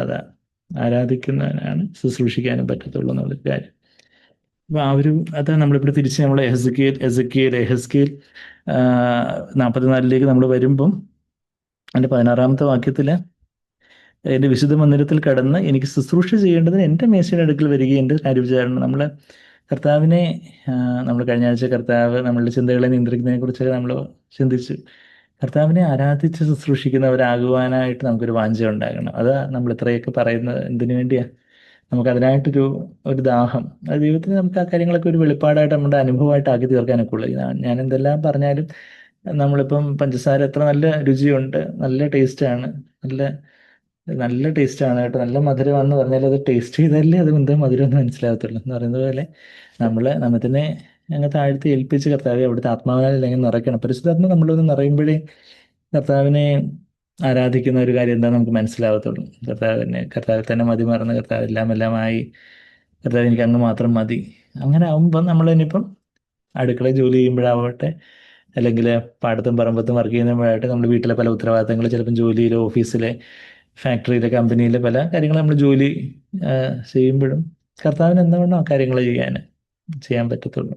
അപ്പം ആ കർത്താവിനുള്ള കൂട്ടായ്മയിൽ തന്നെ ആ കാര്യങ്ങൾ ചെയ്യാൻ ബ്രദർ ലോറൻസ് എന്ന് പറഞ്ഞൊരു ദൈവമനുഷ്യൻ 16-ാം നൂറ്റാണ്ടിലോ മറ്റോ ജീവിച്ചിരുന്ന, എനിക്ക് തോന്നുന്നു ആ ഒരു റെനൈസൻസ് മാർട്ടിൻ ലൂതറിൻ്റെയൊക്കെ സമയത്തിന് മുമ്പേ ജീവിച്ചിരുന്ന ഒരു മനുഷ്യനായിരുന്നു ബ്രദർ ലോറൻസ്. അദ്ദേഹത്തിൻ്റെ യഥാർത്ഥ പേരുന്നു നിക്കോൾസൺ അങ്ങനെ എന്തോ ആണ്. ബ്രദർ ലോറൻസ് എന്നായിരുന്നു അദ്ദേഹം അറിയപ്പെടുന്നത്. അദ്ദേഹം എഴുതിയ ഒരു ക്ലാസിക്കായിട്ടുള്ള ഒരു പുസ്തകം, അദ്ദേഹം എഴുതിയ പല കത്തുകൾ സമാഹരിച്ച ഒരു പുസ്തകം, ഒരു കമ്പലേഷനുണ്ട്, practice of the presence of the Lord, കർത്താവിൻ്റെ സാന്നിധ്യ പരിശീലനം എന്ന് പറഞ്ഞുകൊണ്ട്. അത് നമ്മളുടെ ജീവമൊഴികളിൽ പണ്ട് അതിൻ്റെ ട്രാൻസ്ലേഷൻ, അതിൻ്റെ എന്തിനാ പറഞ്ഞേ, അതിൻ്റെ മൊഴിപെയർപ്പ്, ട്രാൻസ്ലേഷൻ മറന്നു പോയതിൻ്റെ എന്തായിരുന്നു ട്രാൻസ്ലേഷൻ മലയാള ദിശയിൽ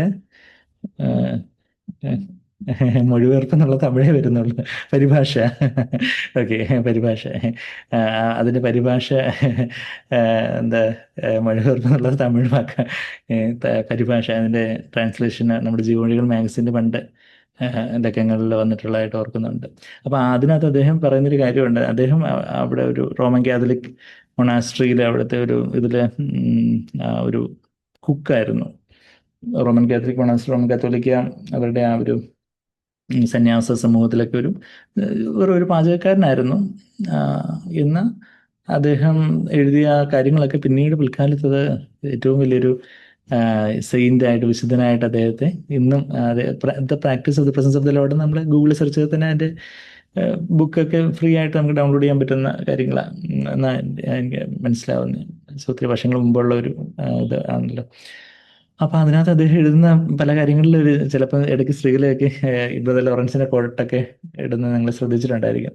അപ്പൊ അദ്ദേഹം പറയുന്നുണ്ട് താന് ഈ കിച്ചണില് അടുക്കളയിൽ ഒത്തിരി പാത്രങ്ങളുടെ മുഴക്കവും പാത്രങ്ങളുടെ ശബ്ദങ്ങളും അവിടെ വേറെ ആൾക്കാർ അത് വേണോ ഇത് വേണോ എന്നൊക്കെ പറയുമ്പം ഒക്കെ ആ ഒരു സമയത്തും കർത്തർ മേശയുടെ മുമ്പാകെ താൻ എത്ര ശാന്തതയോടെ കർത്തർ മേശ മുമ്പാകെ കർത്താവിന് മുമ്പാകെ ആയിരിക്കുന്ന അതേ ശാന്തതയോടുകൂടി തന്നെ ഈ അടുക്കളയിലെ ക്ലാമറിന്റെ അടുക്കളയുടെ ഈ വലിയ കോലാഹലത്തിനിടയിലും തനിക്ക് അതുപോലെ തന്നെ ദൈവത്തിന്റെ സാന്നിധ്യം അതുപോലെ തന്നെ അനുഭവിക്കാൻ സാധിക്കും എന്നുള്ളൊരു കാര്യം പുള്ളി പറയുന്നുണ്ട് അതിനകത്ത്.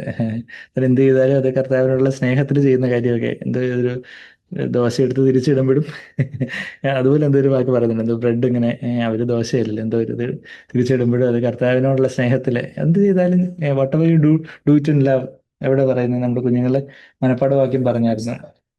ആ 16:14 ഒന്ന് കുരുന്നർ 16:14 പറയുന്നത് whatever you do do it in love, സ്നേഹത്തിൽ ചെയ്യുവിൻ, കർത്താവിനുള്ള സ്നേഹത്തിനും പരസ്പരമുള്ള സ്നേഹത്തിനും. അപ്പം നമ്മുടെ ജീവിതത്തിന് ഒത്തിരി അങ്ങ് ലൈറ്റ് ആവും, ഒത്തിരി ഫ്രീ ആവും. നമ്മൾ കർത്താവിനെ ആരാധിക്കുന്നവരാകുമ്പോൾ മുഖം കണ്ട് ആരാധിക്കുന്നത് നമുക്കിപ്പം വെളിപാട് 22 നല്ല കർത്താവ് എല്ലാവരും മുഖം കണ്ട് ആരാധിക്കും എന്ന് പറഞ്ഞ് നമുക്ക് വേണമെങ്കിൽ 5-ാമത്തെ വാക്യം 6-ാമത്തെ വാക്യം നമുക്ക് പെട്ടെന്ന് തന്നെ വെളിപാട് 22 തീർത്തു.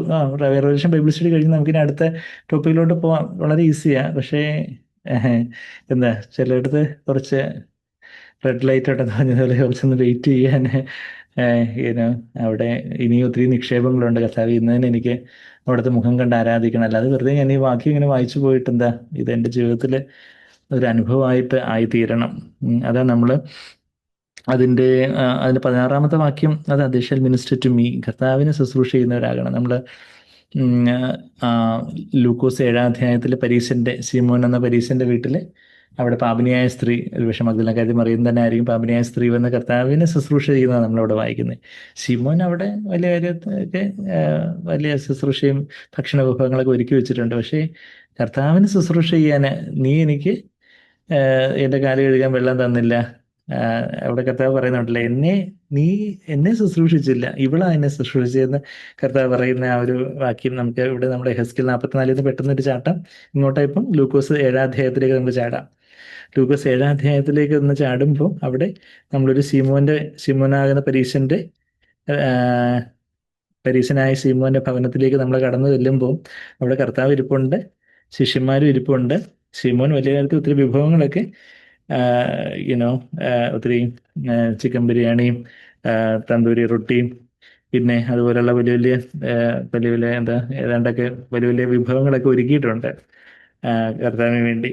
പക്ഷേ കർത്താവ് പറയുന്നുണ്ട്, ഞാൻ നിന്റെ വീട്ടിൽ വന്നിട്ടും അതിൻ്റെ ആ ലൂക്കോസ് 7-ാം അധ്യായത്തിൽ നീ എനിക്ക് എന്ത് ചെയ്തില്ല, you gave me no kiss turning towards do you see this woman. 44-ാമത്തെ വാക്യം കർത്താവിന് മിനിസ്റ്റർ ചെയ്തതിനെ കുറിച്ചാണ് ഈ പറഞ്ഞു വരുന്നത്. കർത്താവിനെ ശുശ്രൂഷിക്കുക, കർത്താവിനെ ആരാധിച്ച് ശുശ്രൂഷിക്കുക. ലാത്രൂവോ ലൂക്കോസ് 7:44 സ്ത്രീയുടെ നേരെ തിരിഞ്ഞ ശിമോനോട് പറഞ്ഞത്, ഈ സ്ത്രീയെ കാണുന്നുവോ? ശിമോന് ഭയങ്കര ദേഷ്യമായി പോയി. ഈ പാപിനിയായ സ്ത്രീയെ വന്ന് കർത്താവിനെ തൊടുന്നു. കർത്താവ് വലിയ പ്രവാചകനായിരുന്നെങ്കിൽ ഇവിടെ ദൂരെ മാറ്റി നിർത്തി നല്ല വഴക്കം പറഞ്ഞ് ഓടിച്ചേനെ എന്നൊക്കെ വലിയ കാര്യത്തിൽ ഇങ്ങനെ മനസ്സ് വിചാരിക്കുമ്പോൾ തന്നെ കർത്താവ് ഇതെല്ലാം കണ്ടുപിടിച്ച് കർത്താവ് മനുഷ്യനായിട്ട് ഭൂമിയിൽ തന്നെ വിളിച്ചു വന്നെങ്കിലും പരിശുദ്ധാത്മാവ് ശിമോന്റെ ഹൃദയത്തിലുള്ള ആലോചനകളെ കുറിച്ചുള്ള ഒരു വെളിപ്പാട് കർത്താവിന് കൊടുത്ത് കർത്താവ് ആ കാര്യങ്ങൾ പറയുന്നത് നമ്മൾ വായിക്കുന്നത്. അത് 44-ലേക്ക് പോകുന്നതിന് മുമ്പായിട്ട് 39 ഞാൻ വായിക്കുക. അവനെ ക്ഷണിച്ച പരീശൻ അത് കണ്ടിട്ട് ഇവൻ പ്രവാചകനായിരുന്നുവെങ്കിൽ തന്നെ തൊടുന്ന സ്ത്രീ ആരെന്നും എങ്ങനെയുള്ളവളെന്നും അറിയുമായിരുന്നു. അവൾ പാപിയല്ലോ എന്ന് ഉള്ളിൽ പറഞ്ഞതേ ഉള്ളൂ. ശിമോനെ, ഉള്ളിൽ ഇങ്ങനെ പറഞ്ഞപ്പോഴത്തേക്ക് ഒരു വിളി വന്നു, ശിമോനെ പെട്ടെന്ന് ഞാൻ ഉള്ളിലല്ലേ പറഞ്ഞുള്ളൂ, നീ എന്തെങ്കിലും കേട്ടോ? നിന്നോടൊന്ന് പറയുവാനുണ്ട്, നീ ഇപ്പം മനസ്സിൽ വിചാരിച്ചതിന് ഉത്തരം പറയാനുണ്ട് എന്നാ പറയുക എന്ന് യേശു പറഞ്ഞതിന് ഗുരു പറഞ്ഞാലും വലിയ റെസ്പെക്റ്റോടൊക്കെയാണ് ടീച്ചർ ടീച്ചർ പറഞ്ഞപ്പോഴ ഉപമയൊക്കെ പറഞ്ഞിട്ട് പറയുക. 44-ാമത്തെ വാക്യം, സ്ത്രീയുടെ നേരെ തിരിഞ്ഞ് ശിമോനോട് പറഞ്ഞത്, ഈ സ്ത്രീയെ കാണുന്നുണ്ടോ? നിനക്ക് കണ്ണിന് കാഴ്ചക്കുറവൊന്നുമില്ലല്ലോ. You are seeing this woman no? ഞാൻ നിന്റെ വീട്ടിൽ വന്നു, നീ എൻ്റെ കാലിൽ വെള്ളമൊന്നും തന്നില്ല. ഇവളോ കണ്ണുനീർ കൊണ്ട് എൻ്റെ കാല് നനച്ചു, കാല് നനച്ച് തലമുടി കൊണ്ട് തുടച്ചു. അവൾക്ക് വലിയ ഹാൻഡ് കർച്ചീഫും വലിയ ഡിസ്റ്റിൽഡ് വാട്ടറൊന്നും ഇല്ലായിരുന്നു. പക്ഷേ കണ്ണുനീര് കൊണ്ട് അവൾ എൻ്റെ കാല് നനച്ച് തലമുടി കൊണ്ട് തുടച്ചു. നീ എനിക്ക് ചുംബനം തന്നില്ല. ഇവളോ ഞാൻ അകത്ത് വന്നത് മുതൽ ഇടപെടാതെ എൻ്റെ കാല് ചുംബിച്ചു. നീ എൻ്റെ തലയിൽ തൈലം പൂശിയില്ല, ഇവളോ പരിമള തൈലം കൊണ്ട് എൻ്റെ കാല് പൂശി. ആകയാൽ ഇവളുടെ അനേകമായ പാപങ്ങൾ മോചിച്ചിരിക്കുന്നു എന്ന് ഞാൻ നിന്നോട് പറയുന്നു. അവൾ വളരെ സ്നേഹിച്ചുവല്ലോ. അല്പം മോചിച്ച് കിട്ടിയവൻ അല്പം സ്നേഹിക്കുന്നു.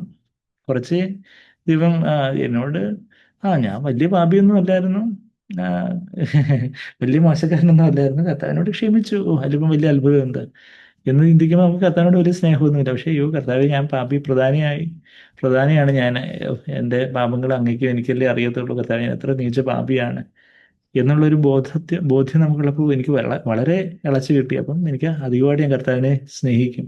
അപ്പോൾ നമുക്ക് കർത്താവിന് ചുംബനം നൽകാനും കർത്താവിൻ്റെ കാല് തുടയ്ക്കാനും പരിമള തൈലം പൂശാനും കാല് കഴുകാനും ഒക്കെ നമുക്ക് പറ്റും. നമ്മുടെ ആ ഒരു ആരാധനയുണ്ട്, കർത്താവുമായിട്ടുള്ളൊരു സ്നേഹസംവാദം, കർത്താവുള്ളൊരു കമ്മ്യൂണിക്കേഷൻ. ശിമോൻ വലിയ കാര്യത്തെ ഔപചാരികമായിട്ട് വലിയ വലിയ കാര്യങ്ങളൊക്കെ ചെയ്തു. കർത്താവിനെ വിളിച്ച് സ്വീകരിച്ചു, ഭക്ഷണമൊക്കെ വിളമ്പി വെച്ചു. ഓ, ഞാൻ കർത്താവിനെ വലിയ ഗുരുവിനെയൊക്കെ സ്വീകരിച്ചിരിക്കുന്നു, ഞാൻ അത്ര വലിയ മനുഷ്യൻ എന്നൊക്കെ ഇങ്ങനെ മെയിൻ നടിച്ചിരിക്കുമ്പോഴാണ് ഈ പാപിനിയായ സ്ത്രീ ആണ് യഥാർത്ഥത്തിൽ എന്നെ ശുശ്രൂഷിച്ച്, നിന്റെ ശുശ്രൂഷയൊന്നും എനിക്ക് അത്ര വലിയ ഇമ്പ്രഷനൊന്നും ഉണ്ടായില്ല, ഇവളെ എന്നെ ശുശ്രൂഷിച്ചതെന്ന് പറയുന്നൊരു കർത്താവ്. നമ്മൾ കർത്താവിനെ ശുശ്രൂഷിക്കുന്നവരാണോ, അതോ നമ്മൾ പുറമേ നിന്ന് ജനങ്ങളെ ശുശ്രൂഷിക്കുന്നത്? ഇപ്പോൾ ഇന്ന് തന്നെ ഒത്തിരി വർഷിപ്പ് ലീഡേഴ്സ് എന്നുള്ള പേരിലുള്ള ഒത്തിരി ആൾക്കാരൊക്കെ ഉണ്ട്. അവരിങ്ങനെ ഇങ്ങനെ ആൾക്കാരെ വർഷിപ്പ് ചെയ്യിപ്പിക്കുക എന്നുള്ളതാണ് അവരുടെ പരിപാടി. നിങ്ങൾ ഉറക്കപ്പാടൂൻ, അത് കൈകൊട്ടു, കാലുപൊക്ക്, അല്ല കാലുപൊക്കാനല്ല, കൈപൊക്കാൻ, സോറി, അങ്ങനെ കാലും പൊക്കുന്ന ആൾക്കാരുണ്ട്. എന്ന് വെച്ചാൽ ഇവർ ഈ തള്ളിയിടുമ്പോൾ കാലും കൂടെ കാണിച്ചുകൊണ്ടാണല്ലോ തള്ളിയിടുന്നത്. അപ്പം അങ്ങനെ ഇടുമ്പോൾ അങ്ങനെയൊക്കെയുള്ള ജനങ്ങളെ ശുശ്രൂഷിക്കുന്ന ബാബിലോണിയൻ ശുശ്രൂഷകന്മാരുണ്ട്. അങ്ങനെയൊക്കെയുള്ള ജനങ്ങളെ ഇളക്കിപ്പരുപ്പി, നിങ്ങൾ അത് അഗ്നി വരുന്നു, ഇളകി വരുന്നു, എല്ലാം ഈ ഇളകി വീഴുന്നു എന്നൊക്കെ പറഞ്ഞുകൊണ്ട് ആൾക്കാരെ ഇങ്ങനെ ഇമോഷനായിട്ട് സ്റ്റെയറപ്പ് ചെയ്ത് ഈ ആൾക്കാരുടെ മുമ്പിലുള്ള ആൾക്കാരെ ഒന്ന് ഒന്ന് പിടിച്ചിരുത്താനും അവരെ ഒന്ന് ഇമോഷണലി വൈകാരികമായിട്ടൊന്ന് ഇളക്കപ്പെരുപ്പമൊക്കെ ഒന്ന് ചെയ്ത് എല്ലാം ഒന്ന് സ്റ്റേജൊക്കെ ഒന്ന് അടിച്ചു പൊളിച്ച് ഒക്കെ ഇങ്ങനെ കൊണ്ടുപോകുന്ന ജനങ്ങളെ ശുശ്രൂഷിക്കുന്ന ബാബിലോണിയൻ ശുശ്രൂഷകന്മാരുണ്ട്. പ്രവചനം പറയുന്നു, എന്താ പെട്ടെന്ന് കറുത്ത ഷർട്ടിട്ട ആൾ വന്നിട്ടുണ്ട്, അയാൾക്ക് മുട്ടുവേദനയുണ്ട്, വെള്ള സാരി കൊടുത്ത സ്ത്രീക്ക് മുട്ടുവേദനയും നടുവേദനയുണ്ട്. ഇന്നത്തെ കാലത്ത് മുട്ടുവേദനയും നടുവേദനയൊന്നും ഇല്ലാത്ത ആരുണ്ടെന്ന് ചോദിച്ചാൽ നീല കാറി വന്നിരിക്കുന്ന ഒരാൾക്ക് എന്തോ അയൽവക്കത്തെ ആൾ കൂടോത്രം ചെയ്തിട്ടുണ്ട്. ഇതൊക്കെ ഇവരുടെ പ്രവചനം എന്ന് പറയുന്നത്. അങ്ങനെയുള്ള ബാബിലോണിയൻ ശുശ്രൂഷകർ ജനങ്ങളെ പോലും ശുശ്രൂഷിക്കുന്ന പറയാനൊക്കത്തില്ല.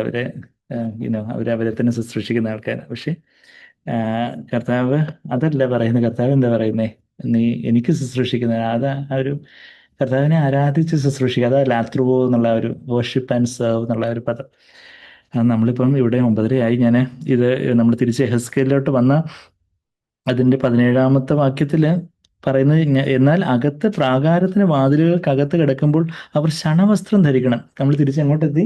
ചാടി ഇങ്ങോട്ട് വന്നോ എല്ലാവരും? ഞാനതും കൂടെ വായിച്ചങ്ങ് നിർത്താൻ പെട്ടെന്ന്. എസെക്കിയേൽ 44:17, 16 വരെയൊക്കെ നമ്മൾ വായിച്ചു. എൻ്റെ അടുക്ക വരണം. അവിടെ അപ്പോസ്തലപ്രവൃത്തി 13 ശിഷ്യന്മാർ കർത്താവിനെ ശുശ്രൂഷിച്ച കാര്യമൊക്കെ കണ്ടു. പിന്നെ ലൂക്കോസ് 7 ഈ പാപിനിയായ സ്ത്രീ ശുശ്രൂഷിച്ച കാര്യം കണ്ടു. 17-ാമത്തെ വാക്യം ഇവിടെ നമ്മൾ എസെക്കിയേൽ 44:17 സദൂക്കിന്റെ പുത്രന്മാരെ കുറിച്ച് പറയുക. എന്നാൽ അവർ ശണവസ്ത്രം ധരിക്കണം എന്ന് പറഞ്ഞാൽ ഇവർ ഏത് വസ്ത്രം ധരിച്ചാൽ എന്താ കർത്താവെന്ന് ചോദിച്ചാൽ എന്താ? Linen garments. നമ്മുടെ വാച്ച്മാനി എന്ന് പറഞ്ഞൊരു ചൈനയിലുണ്ടായിരുന്ന ഒരു ദൈവമനുഷ്യൻ, എനിക്ക് 17-19 നൂറ്റാണ്ടിലൊക്കെയുള്ള അദ്ദേഹം ഇതിനെക്കുറിച്ച് എഴുതിയൊരു ആർട്ടിക്കിൾ പണ്ട് ജീവമൊഴികളിലൊക്കെ പ്രസിദ്ധീകരിച്ച് വന്നിട്ടുള്ളത്. അതിൻ്റെ ടോപ്പിക് എന്താണെന്ന് എനിക്കിപ്പോഴും ഓർമ്മയില്ല. സംതിങ് ലൈക്ക് ഈ ഒരു ministering to the Lord and ministering to the people, കർത്താവിനെ ശുശ്രൂഷിക്കുന്നതും ജനങ്ങളെ ശുശ്രൂഷിക്കുന്നതെന്നൊക്കെ അങ്ങനെയുള്ള ഒരു ടോപ്പിക്കാണ്. അപ്പം അതിനകത്ത് ബ്രദർ അത് വാച്ച്മാനി പറയുന്നുണ്ട്, ഈ ശണവസ്ത്രം ലിനൻ ഗാർമെന്റ്സ് എന്ന് പറയുമ്പം വേർക്കത്തില്ല. വേർപ്പ് ശാപത്തിൻ്റെ, ആദാമിനെ ശപിച്ചപ്പോഴാ നീ വേർക്കൂ എന്ന് പറഞ്ഞത്. അപ്പൊ വേർപ്പ് എന്ന് പറഞ്ഞാൽ അത് സ്വയത്തിന്റെ അധ്വാനത്തിന്റെ ഒരു കാര്യമാണ്. അപ്പൊ ഇത് യഥാർത്ഥത്തിൽ ആത്മാവിലുള്ള ശുശ്രൂഷ എന്ന് പറയുമ്പോൾ അവിടെ അതൊരു റെസ്റ്റ് ഉണ്ട്. വാഗ്ദൂത നാട്ടിലെ വിശ്രമമാന്ന് പറഞ്ഞ കണക്ക് ഒരു റെസ്റ്റ് ഇല്ല. കർത്താവ് ശുശ്രൂഷിച്ച അജിറ്റേറ്റഡ്, മാർത്ത കിടന്ന് അജിറ്റേറ്റഡ് ആയിട്ട് ഭയങ്കര ഇളകി മറിഞ്ഞുകൊണ്ട് മാർത്ത ശുശ്രൂഷിച്ച്, അത് ചെയ്യണം ഇത് ചെയ്യണം, ഇവളെ കണ്ടില്ലേ ഒരുത്തിയിരിക്കുന്നേ, ഇവളെനിക്ക് സഹിക്കുന്നില്ല എന്നൊക്കെ പറഞ്ഞ് അങ്ങ് ഇളകി മറിഞ്ഞുകൊണ്ടുള്ളൊരു ഒരു കൊടുങ്കാറ്റ് പോലെ വന്ന് ശുശ്രൂഷിക്കുന്ന മാർത്തയായിരുന്നു. എന്നാൽ കർത്താവിൻ്റെ ശുശ്രൂഷയിൽ അവിടെ ഒരു റെസ്റ്റ് ഉണ്ട്. കർത്താവ് സംസാരിച്ചപ്പോൾ കർത്താവ് ഒരു വീട്ടിൽ നിന്ന് സംസാരിക്കുകയാണെങ്കിൽ തെരുവിൽ കർത്താവിൻ്റെ ശബ്ദം കേട്ടില്ലെന്നൊക്കെയാണ് യെശയ്യാവ് 42 വായിക്കുന്നത്. അത് തന്നെ മത്തായി 12 അധ്യായത്തിലൊക്കെ കോട്ട് ചെയ്യുന്ന കർത്താവിൻ്റെ ശബ്ദം തെരുവിൽ കേട്ടില്ല എന്ന് വെച്ചാൽ കർത്താവ് ഇങ്ങനെ ഉറക്കെ നിലവിളിച്ച് ബഹളം വെച്ച് ആൾക്കാരെ ഒരു ഇമോഷണൽ സ്റ്റെറപ്പ് ചെയ്യാൻ വേണ്ടി അങ്ങനെയുള്ള എന്തെങ്കിലുമൊക്കെ പറയുന്ന ഇതൊന്നും അല്ലായിരുന്നു. മറിച്ച് യുനോ അവിടെ ഒരു വിശ്രമം, ഒരു സ്വസ്ഥതയിൽ നിന്ന് സംസാരിക്കുന്നവനായിരുന്നു കർത്താവ്. അത് ഒരു ലിനൻ ഗാമൻ, ശണവസ്ത്രം ധരിക്കണം എന്ന് പറയുന്നത്. അകത്തെ 17-ാമത്തെ വാക്യം കണ്ടോ, അകത്തെ പ്രാകാരത്തിന്റെ വാതിൽക്കലും ആലയത്തിനകത്തും ശുശ്രൂഷ ചെയ്യുമ്പോൾ ആട്ടിൻ രോമം കൊണ്ടുള്ള വസ്ത്രം ധരിക്കുന്നത്. ആട്ടിൻ രോമം കൊണ്ടുള്ള വൂൾ ഗാമൻസ് ധരിച്ച് വേർക്കും. അതൊരു വിയർപ്പെന്ന് പറഞ്ഞാൽ അതൊരു സ്വയത്തിലുള്ളൊരു അധ്വാനം. അതൊരു ശാപത്തിന്റെ ഒരു കാര്യമാണ്. നമ്മൾ അങ്ങ് സ്വയത്തിലുള്ളൊരു അധ്വാനം ആകുമ്പോഴേ നമുക്ക് പരാതിയും വെറുവെറുപ്പൊക്കെ വരുന്നത്. മാർത്തെ പോലെ, അവർ എന്നെ പോലെ ത്യാഗം ചെയ്യുന്നുണ്ട്, ഞാനാണ് ഏറ്റവും വലിയ ത്യാഗം ചെയ്യുന്നത്, ഞാനാണ് സഭയ്ക്ക് വേണ്ടി ഞാൻ ഇതെല്ലാം ചെയ്തു എന്ന് നമുക്ക് എപ്പോഴും തോന്നിയപ്പോഴാണ് നമ്മൾ ഈ മാർത്തയെ പോലെ ആയിരിക്കുമ്പോഴാണ്. പക്ഷേ നമ്മുടെ ആത്മാവിലുള്ള ശുശ്രൂഷയാകുമ്പോൾ നമ്മൾ കർത്താവിനുള്ള സ്നേഹത്തിൽ, ആ ഒരു സ്വസ്ഥതയിൽ കർത്താവ് പറയുന്നത് നമ്മൾ ചെയ്യുന്നു, എനിക്ക് ഇത്രയല്ലേ ചെയ്യാൻ പറ്റുള്ളൂ എന്നുള്ളൊരു കാര്യം. അപ്പം ആ ഒരു വൂളൻ ഗാർമെന്റ്സ് അല്ല എന്നുള്ള കാര്യം പറയുന്നേ. അത് നമ്മൾ 18-ാമത്തെ വാക്യത്തിൽ അത് വായിക്കുന്നുണ്ട്. അവരുടെ തലയിൽ ശണം കൊണ്ടുള്ള തലപ്പാവും അരയിൽ ശണം കൊണ്ടുള്ള കുപ്പായവും ഉണ്ടായിരിക്കണം, വിയർപ്പ് ഉണ്ടാകുന്ന യാതൊന്നും അവർ ധരിക്കരുത്. ആ വിയർപ്പ് അതൊരു സ്വയത്തിന്റെ അധ്വാനം, അത് ഒരു ശാപത്തിന്റെ കാര്യമാണ്. അവർ പുറത്തെ പ്രാകാരത്തിലേക്ക്, 19-ാമത്തെ വാക്യം 44-19, അവർ പുറത്തെ പ്രാകാരത്തിൽ ജനത്തിന്റെ അടുക്കലേക്ക് തന്നെ ചെല്ലുമ്പോൾ തങ്ങളുടെ വസ്ത്രത്താൽ ജനത്തെ വിശദീകരിക്കാതിരിക്കേണ്ടതിന് തങ്ങൾ ശുശ്രൂഷ ചെയ്ത് സമയം ധരിച്ചിരുന്ന വസ്ത്രം നീക്കി വിശുദ്ധ മണ്ഡപങ്ങളിൽ വെച്ചിട്ട് വേറെ വസ്ത്രം ധരിക്കണം. എന്നുവെച്ചാൽ ആൾക്കാരുടെ മുമ്പിൽ ഞങ്ങൾ എന്തോ വലിയ വിശുദ്ധന്മാരാന്നുള്ള രീതിയിലുള്ള ഒരു ഹോളി ഇംപ്രഷൻ ഒന്നും കൊടുക്കേണ്ട കാര്യമില്ല എന്നുള്ള കാര്യം പറയുന്നത്. അപ്പം പുറത്ത് നിന്ന് ആൾക്കാരെ കാണുമ്പോൾ സാധാരണ വസ്ത്രം ധരിക്കണം എന്നുള്ള കാര്യം പറയുന്നത്. ചില ഞാൻ വലിയ ദൈവത്തിന്റെ അതിവിശുദ്ധ ദാസൻ, കർത്താവിൻ്റെ മുമ്പാകെ ഇങ്ങനെ എത്ര നാളിരുന്ന് കർത്താവിൻ്റെ ഇപ്പം വന്ന് നിങ്ങളോട് സംസാരിക്കുകയാണ്, ദൈവത്തിൻ്റെ ആത്മാവ് എന്നോട് ഇത് അരുളി ചെയ്യുന്നു എന്നൊക്കെ പറഞ്ഞൊരു വിശുദ്ധ ഹാലോ ഒന്നും കൊടുക്കേണ്ട കാര്യമില്ല. സാധാരണക്കാരെ പോലെ സംസാരിക്കണം. അതുപോലെ ആയിരിക്കണം വസ്ത്രം ധരിക്കുന്നത്. 20-ാമത്തെ വാക്യം, അവർ തല ക്ഷൗരം ചെയ്യുകയും തലമുടി നീട്ടുകയോ ചെയ്യാതെ കത്രിക മാത്രമേ ചെയ്യാവുള്ളൂ. അവർ നാസറേറ്റ് വാവ്, അവർ ദൈവത്തിനായിട്ട് ഡെഡിക്കേറ്റഡ് ആയിരിക്കണം. നാസിർ വ്രതത്തെക്കുറിച്ചൊക്കെ നമ്മൾ വായിക്കുന്നു. യാതൊരു പുരോഹിതനും വീഞ്ഞു കുടിച്ച് അകത്തെ പ്രാകാരത്തിൽ കിടക്കരുത്. ആ ലോകത്തിന്റെ വീഞ്ഞൊന്നും ആയിരിക്കരുത്. വീഞ്ഞു കുടിച്ച് മാത്രമാകാതെ പരിശുദ്ധത്തിൽ നിറയപ്പെടണമെന്ന് എഫേസ്യർ 5:19 വായിക്കുന്നത് പോലെ, വിധവയെ ഉപേക്ഷിക്കപ്പെട്ടവളെ ഭാര്യയായി എടുക്കാതെ അവർ ഇസ്രായേൽ ഗൃഹത്തിലെ സന്തതിയിലുള്ള കന്യകമാരെയോ ഒരു പുരോഹിതന്റെ ഭാര്യയായിരുന്ന വിധവയോ വിവാഹം കഴിക്കണം. അങ്ങനെയൊക്കെയുള്ളൊരു കാര്യങ്ങൾ പറഞ്ഞാൽ അവരാണ് ഹോളി ആൻഡ് പ്രൊഫൈന് പഠിപ്പിക്കേണ്ടത്. അതിൻ്റെ 23-ാമത്തെ വാക്യത്തിൽ അവർ വിശുദ്ധമായതും സാമാന്യമായതിനും തമ്മിലുള്ള വ്യത്യാസം, യഥാർത്ഥത്തിൽ കർത്താവിനായിട്ടുള്ള ആത്മീയവും ദേഹീപരമായിട്ടുള്ള കാര്യങ്ങളൊക്കെ വേർതിരിച്ച് കൊടുക്കാൻ ഇവരാ പഠിപ്പിച്ചു കൊടുക്കേണ്ടത്. നിയമത്തിന്റെ ഭാഷയിൽ നമ്മൾ പറയുകയാണെങ്കിൽ പറയട്ടെ, ഹോളി ആൻഡ് പ്രൊഫൈൻ ഏതാണ് യഥാർത്ഥത്തിൽ കർത്താവിൻ്റെ അല്ലാത്തതായിട്ടുള്ള ഏതൊക്കെയാണ്. ആ ഒരു ദേഹീപരമായിട്ടുള്ളതോ ആത്മീയമായിട്ടുള്ളതൊക്കെ വിവേചിച്ച് പഠിപ്പിക്കുന്ന ഈ സാധുക്ക് പുത്രന്മാരായിരിക്കണം എന്ന് പറയുന്നത്. വെച്ചാൽ അവരെ കർത്താവിന് മുമ്പാകെ നിന്ന് ശുശ്രൂഷിക്കുകയും കർത്താവിന് വിശ്വസ്തരായിട്ട് നിൽക്കുകയൊക്കെ ചെയ്തിട്ടുള്ള അവരാണ്. അവർ ഒരു ഡിസ്പ്യൂട്ട് ഉണ്ടാകുമ്പോൾ, ഒരു വഴക്കുണ്ടാകുമ്പോൾ വ്യവഹാരത്തിൽ അവർ ന്യായം വിധിക്കുവാൻ നിൽക്കണമെന്നൊക്കെ 24-ാമത്തെ വാക്യത്തിൽ വായിക്കുന്നത്. ഞാനങ്ങ് താഴോട്ടങ്ങ് നമ്മൾ വായിക്കുക. അതിനകത്ത് ഒത്തിരി കാര്യങ്ങളൊക്കെ പറയുന്നുണ്ട്, തങ്ങളെ തന്നെ ഡിഫൈൻ ചെയ്യുന്നുള്ള കാര്യവും. 28-ാമത്തെ വാക്യത്തിൽ അവരുടെ അവകാശമോ ഞാനാണ് അവരുടെ അവകാശം, ഐ ആം ദ പൊസഷൻ. നിങ്ങൾ അവർക്ക് ഇസ്രായേലിൽ സ്വത്തൊന്നും കൊടുക്കരുത്. ഇത്രയൊക്കെ കൊടുക്കുമ്പോൾ സ്വത്ത് കൂടുതൽ കൊടുക്കണം, എൻ്റെ സ്വത്തൊന്നും കൊടുക്കരുത്, ഞാൻ അവരുടെ സ്വത്ത് എന്ന് പറയുക, ഞാൻ തന്നെ അവരുടെ സ്വത്താകുന്നു എന്ന് പറയുന്നൊരു കാര്യം. അവരാണ് അകൃത്യയാഗം എന്നിവ ഉപജീവനം കഴിക്കണം എന്നുള്ള കാര്യമൊക്കെ അതിൻ്റെ 29-ാമത്തെ വാക്യത്തിൽ നമ്മൾ പറഞ്ഞ ആ ഒരു കർത്താവിന് മുഖം കണ്ട് ആരാധിക്കും. നമുക്ക് ആ ഒരു കാര്യം 22:4 ഉടമ്പടി 22:4 കർത്താവിൻ്റെ മുഖം കണ്ട് കർത്താവിൻ്റെ നാമം പ്രതിഫലിക്കുന്നവരാകുവാൻ കർത്താവ് നമ്മളെ സഹായിയിട്ട് നമുക്ക് പ്രാർത്ഥിക്കാം. സ്നേഹം നിറഞ്ഞ പിതാവേ, യേശുവേ, ഞങ്ങൾ സാധുവിൻ്റെ പുത്രന്മാരെ കുറിച്ച് ഒക്കെയും കാണുമ്പോഴും ഞങ്ങൾ കർത്താവെ അങ്ങേ മുഖം കണ്ട് ആരാധിക്കണം എന്നുള്ള കാര്യങ്ങളൊക്കെ കേൾക്കുമ്പോഴൊക്കെ അത് ഞങ്ങൾക്കൊരു ആത്മാവിലൊരു അനുഭവമാക്കി തരണേ കർത്താവെ. ഞങ്ങളുടെ കുഞ്ഞുങ്ങൾക്കായാലും ചെറുപ്പക്കാർക്കായാലും ഞങ്ങൾക്ക് ഓരോരുത്തർക്കും പരിശുദ്ധാത്മാവിനാൽ ഞങ്ങൾ നിറയപ്പെട്ട് കർത്താവെ അങ്ങേ മുഖം കണ്ട് ആരാധിക്കുന്നവരാകുവാൻ കർത്താവെ, കണ്ണാടിയിൽ കടമൊഴിയായിട്ടാണെങ്കിലും അവ്യക്തമായിട്ടാണെങ്കിലും യേശുവിനെ ഞങ്ങളുടെ ഹൃദയത്തിൽ വചനമാകുന്ന കണ്ണാടിയിൽ അങ്ങേ കാണുവാൻ കർത്താവെ ഓരോ സമയത്തും അങ്ങയോടുള്ള ഒരു സ്നേഹ സംസർഗത്തിലായിരിക്കുവാൻ ഞങ്ങളെ സഹായിക്കണം. അങ്ങേ ആരാധിക്കുന്നവരാകുവാൻ, അങ്ങ് എല്ലാം ആയിരിക്കുന്നവരാകുവാൻ, അങ്ങിൽ നിന്ന് കേൾക്കുവാനും അങ്ങയോട് സംസാരിക്കുന്നവരും ഒക്കെ ആകുവാനും, അങ്ങയോട് ഏറ്റവും ചേർന്ന് വരുന്നവരാകുവാനും, അമ്പിലും പൂത്ത് കർത്താവെ സ്വപ്നത്തിലെ ദർശനത്തിൽ കണ്ടതുപോലെ കർത്താവെ, അങ്ങ് സ്വർഗത്തിലെ എവിടെയോ മൂലയ്ക്ക് ഇരിക്കാനല്ല കർത്താവെ, എന്നോട് ഏറ്റവും ചേർന്നിരിപ്പാൻ അതിനായിട്ട് അവിടുത്തെ അടിമദാസന്മാരും ദാസികളാകുമ്പോൾ ഞങ്ങളെ സഹായിക്കണേ കർത്താവെ. ഞങ്ങളിതിനെ സമ്പൂർണ്ണമായിട്ടും താഴ്ത്തുന്നു. ഞങ്ങളാൽ ഇതൊന്നും സാധിക്കുകയില്ലല്ലോ കർത്താവെ. വിയർപ്പുണ്ടാകുന്നതൊന്നും കർത്താവെ അവിടുത്തെ അതിവിശുദ്ധ സ്ഥലത്തേക്ക് പ്രവേശിക്കാൻ സാധിക്കത്തില്ലല്ലോ കർത്താവെ. ആ ഞങ്ങളുടെ സ്വയത്തിന് അധ്വാനം ഒന്നിനും ഉതകുന്നില്ലല്ലോ. അവിടുത്തെ ആത്മാവിനെ ഞങ്ങളെ നിറച്ച് ഞങ്ങളെ ആത്മാവിൽ അങ്ങേ ശുശ്രൂഷ ചെയ്യുന്നവരാക്കി ഞങ്ങളെ തീർക്കണം. ഞങ്ങളെ സഹായിക്കണേ കർത്താവെ. ഞങ്ങൾ എന്ത് ചെയ്താലും അങ്ങേക്ക് എന്നവണ്ണം ചെയ്യുവാൻ, ഞങ്ങളുടെ പഠനമായാലും ജോലിയായാലും എല്ലാം ഞങ്ങൾ ചർച്ചിലും കർത്താവെ സഭയെ ആത്മീയമായിട്ടും ചെറിയ ചെറിയ കാര്യങ്ങളൊക്കെ ചെയ്യുന്നതും എല്ലാം അങ്ങേക്ക് എന്നവണ്ണം ചെയ്യുവാൻ ഞങ്ങളെ സഹായിക്കണേ കർത്താവെ. അവിടുത്തോട്ടുള്ള സ്നേഹത്തിൽ ചെയ്യുവാൻ ഞങ്ങളെ സഹായിക്കണേ. നന്ദി കർത്താവെ, നന്ദി. ഞങ്ങളെ ഓരോരുത്തരെയും അങ്ങ് ഉത്സാഹിപ്പിച്ചാട്ടെ. ഞങ്ങളെ സത്യത്തിൽ ആത്മാവിൽ അങ്ങ് ആരാധിക്കുന്നവരാക്കി മാറ്റിയാട്ടെ. പ്രാർത്ഥന കേട്ട് ഞങ്ങൾ സ്തുതിക്കുന്നതല്ല യേശുവിൻ്റെ വിലയേറിയ മാധുര്യമുള്ള നാമത്തിൽ തന്നെ. ആമേൻ.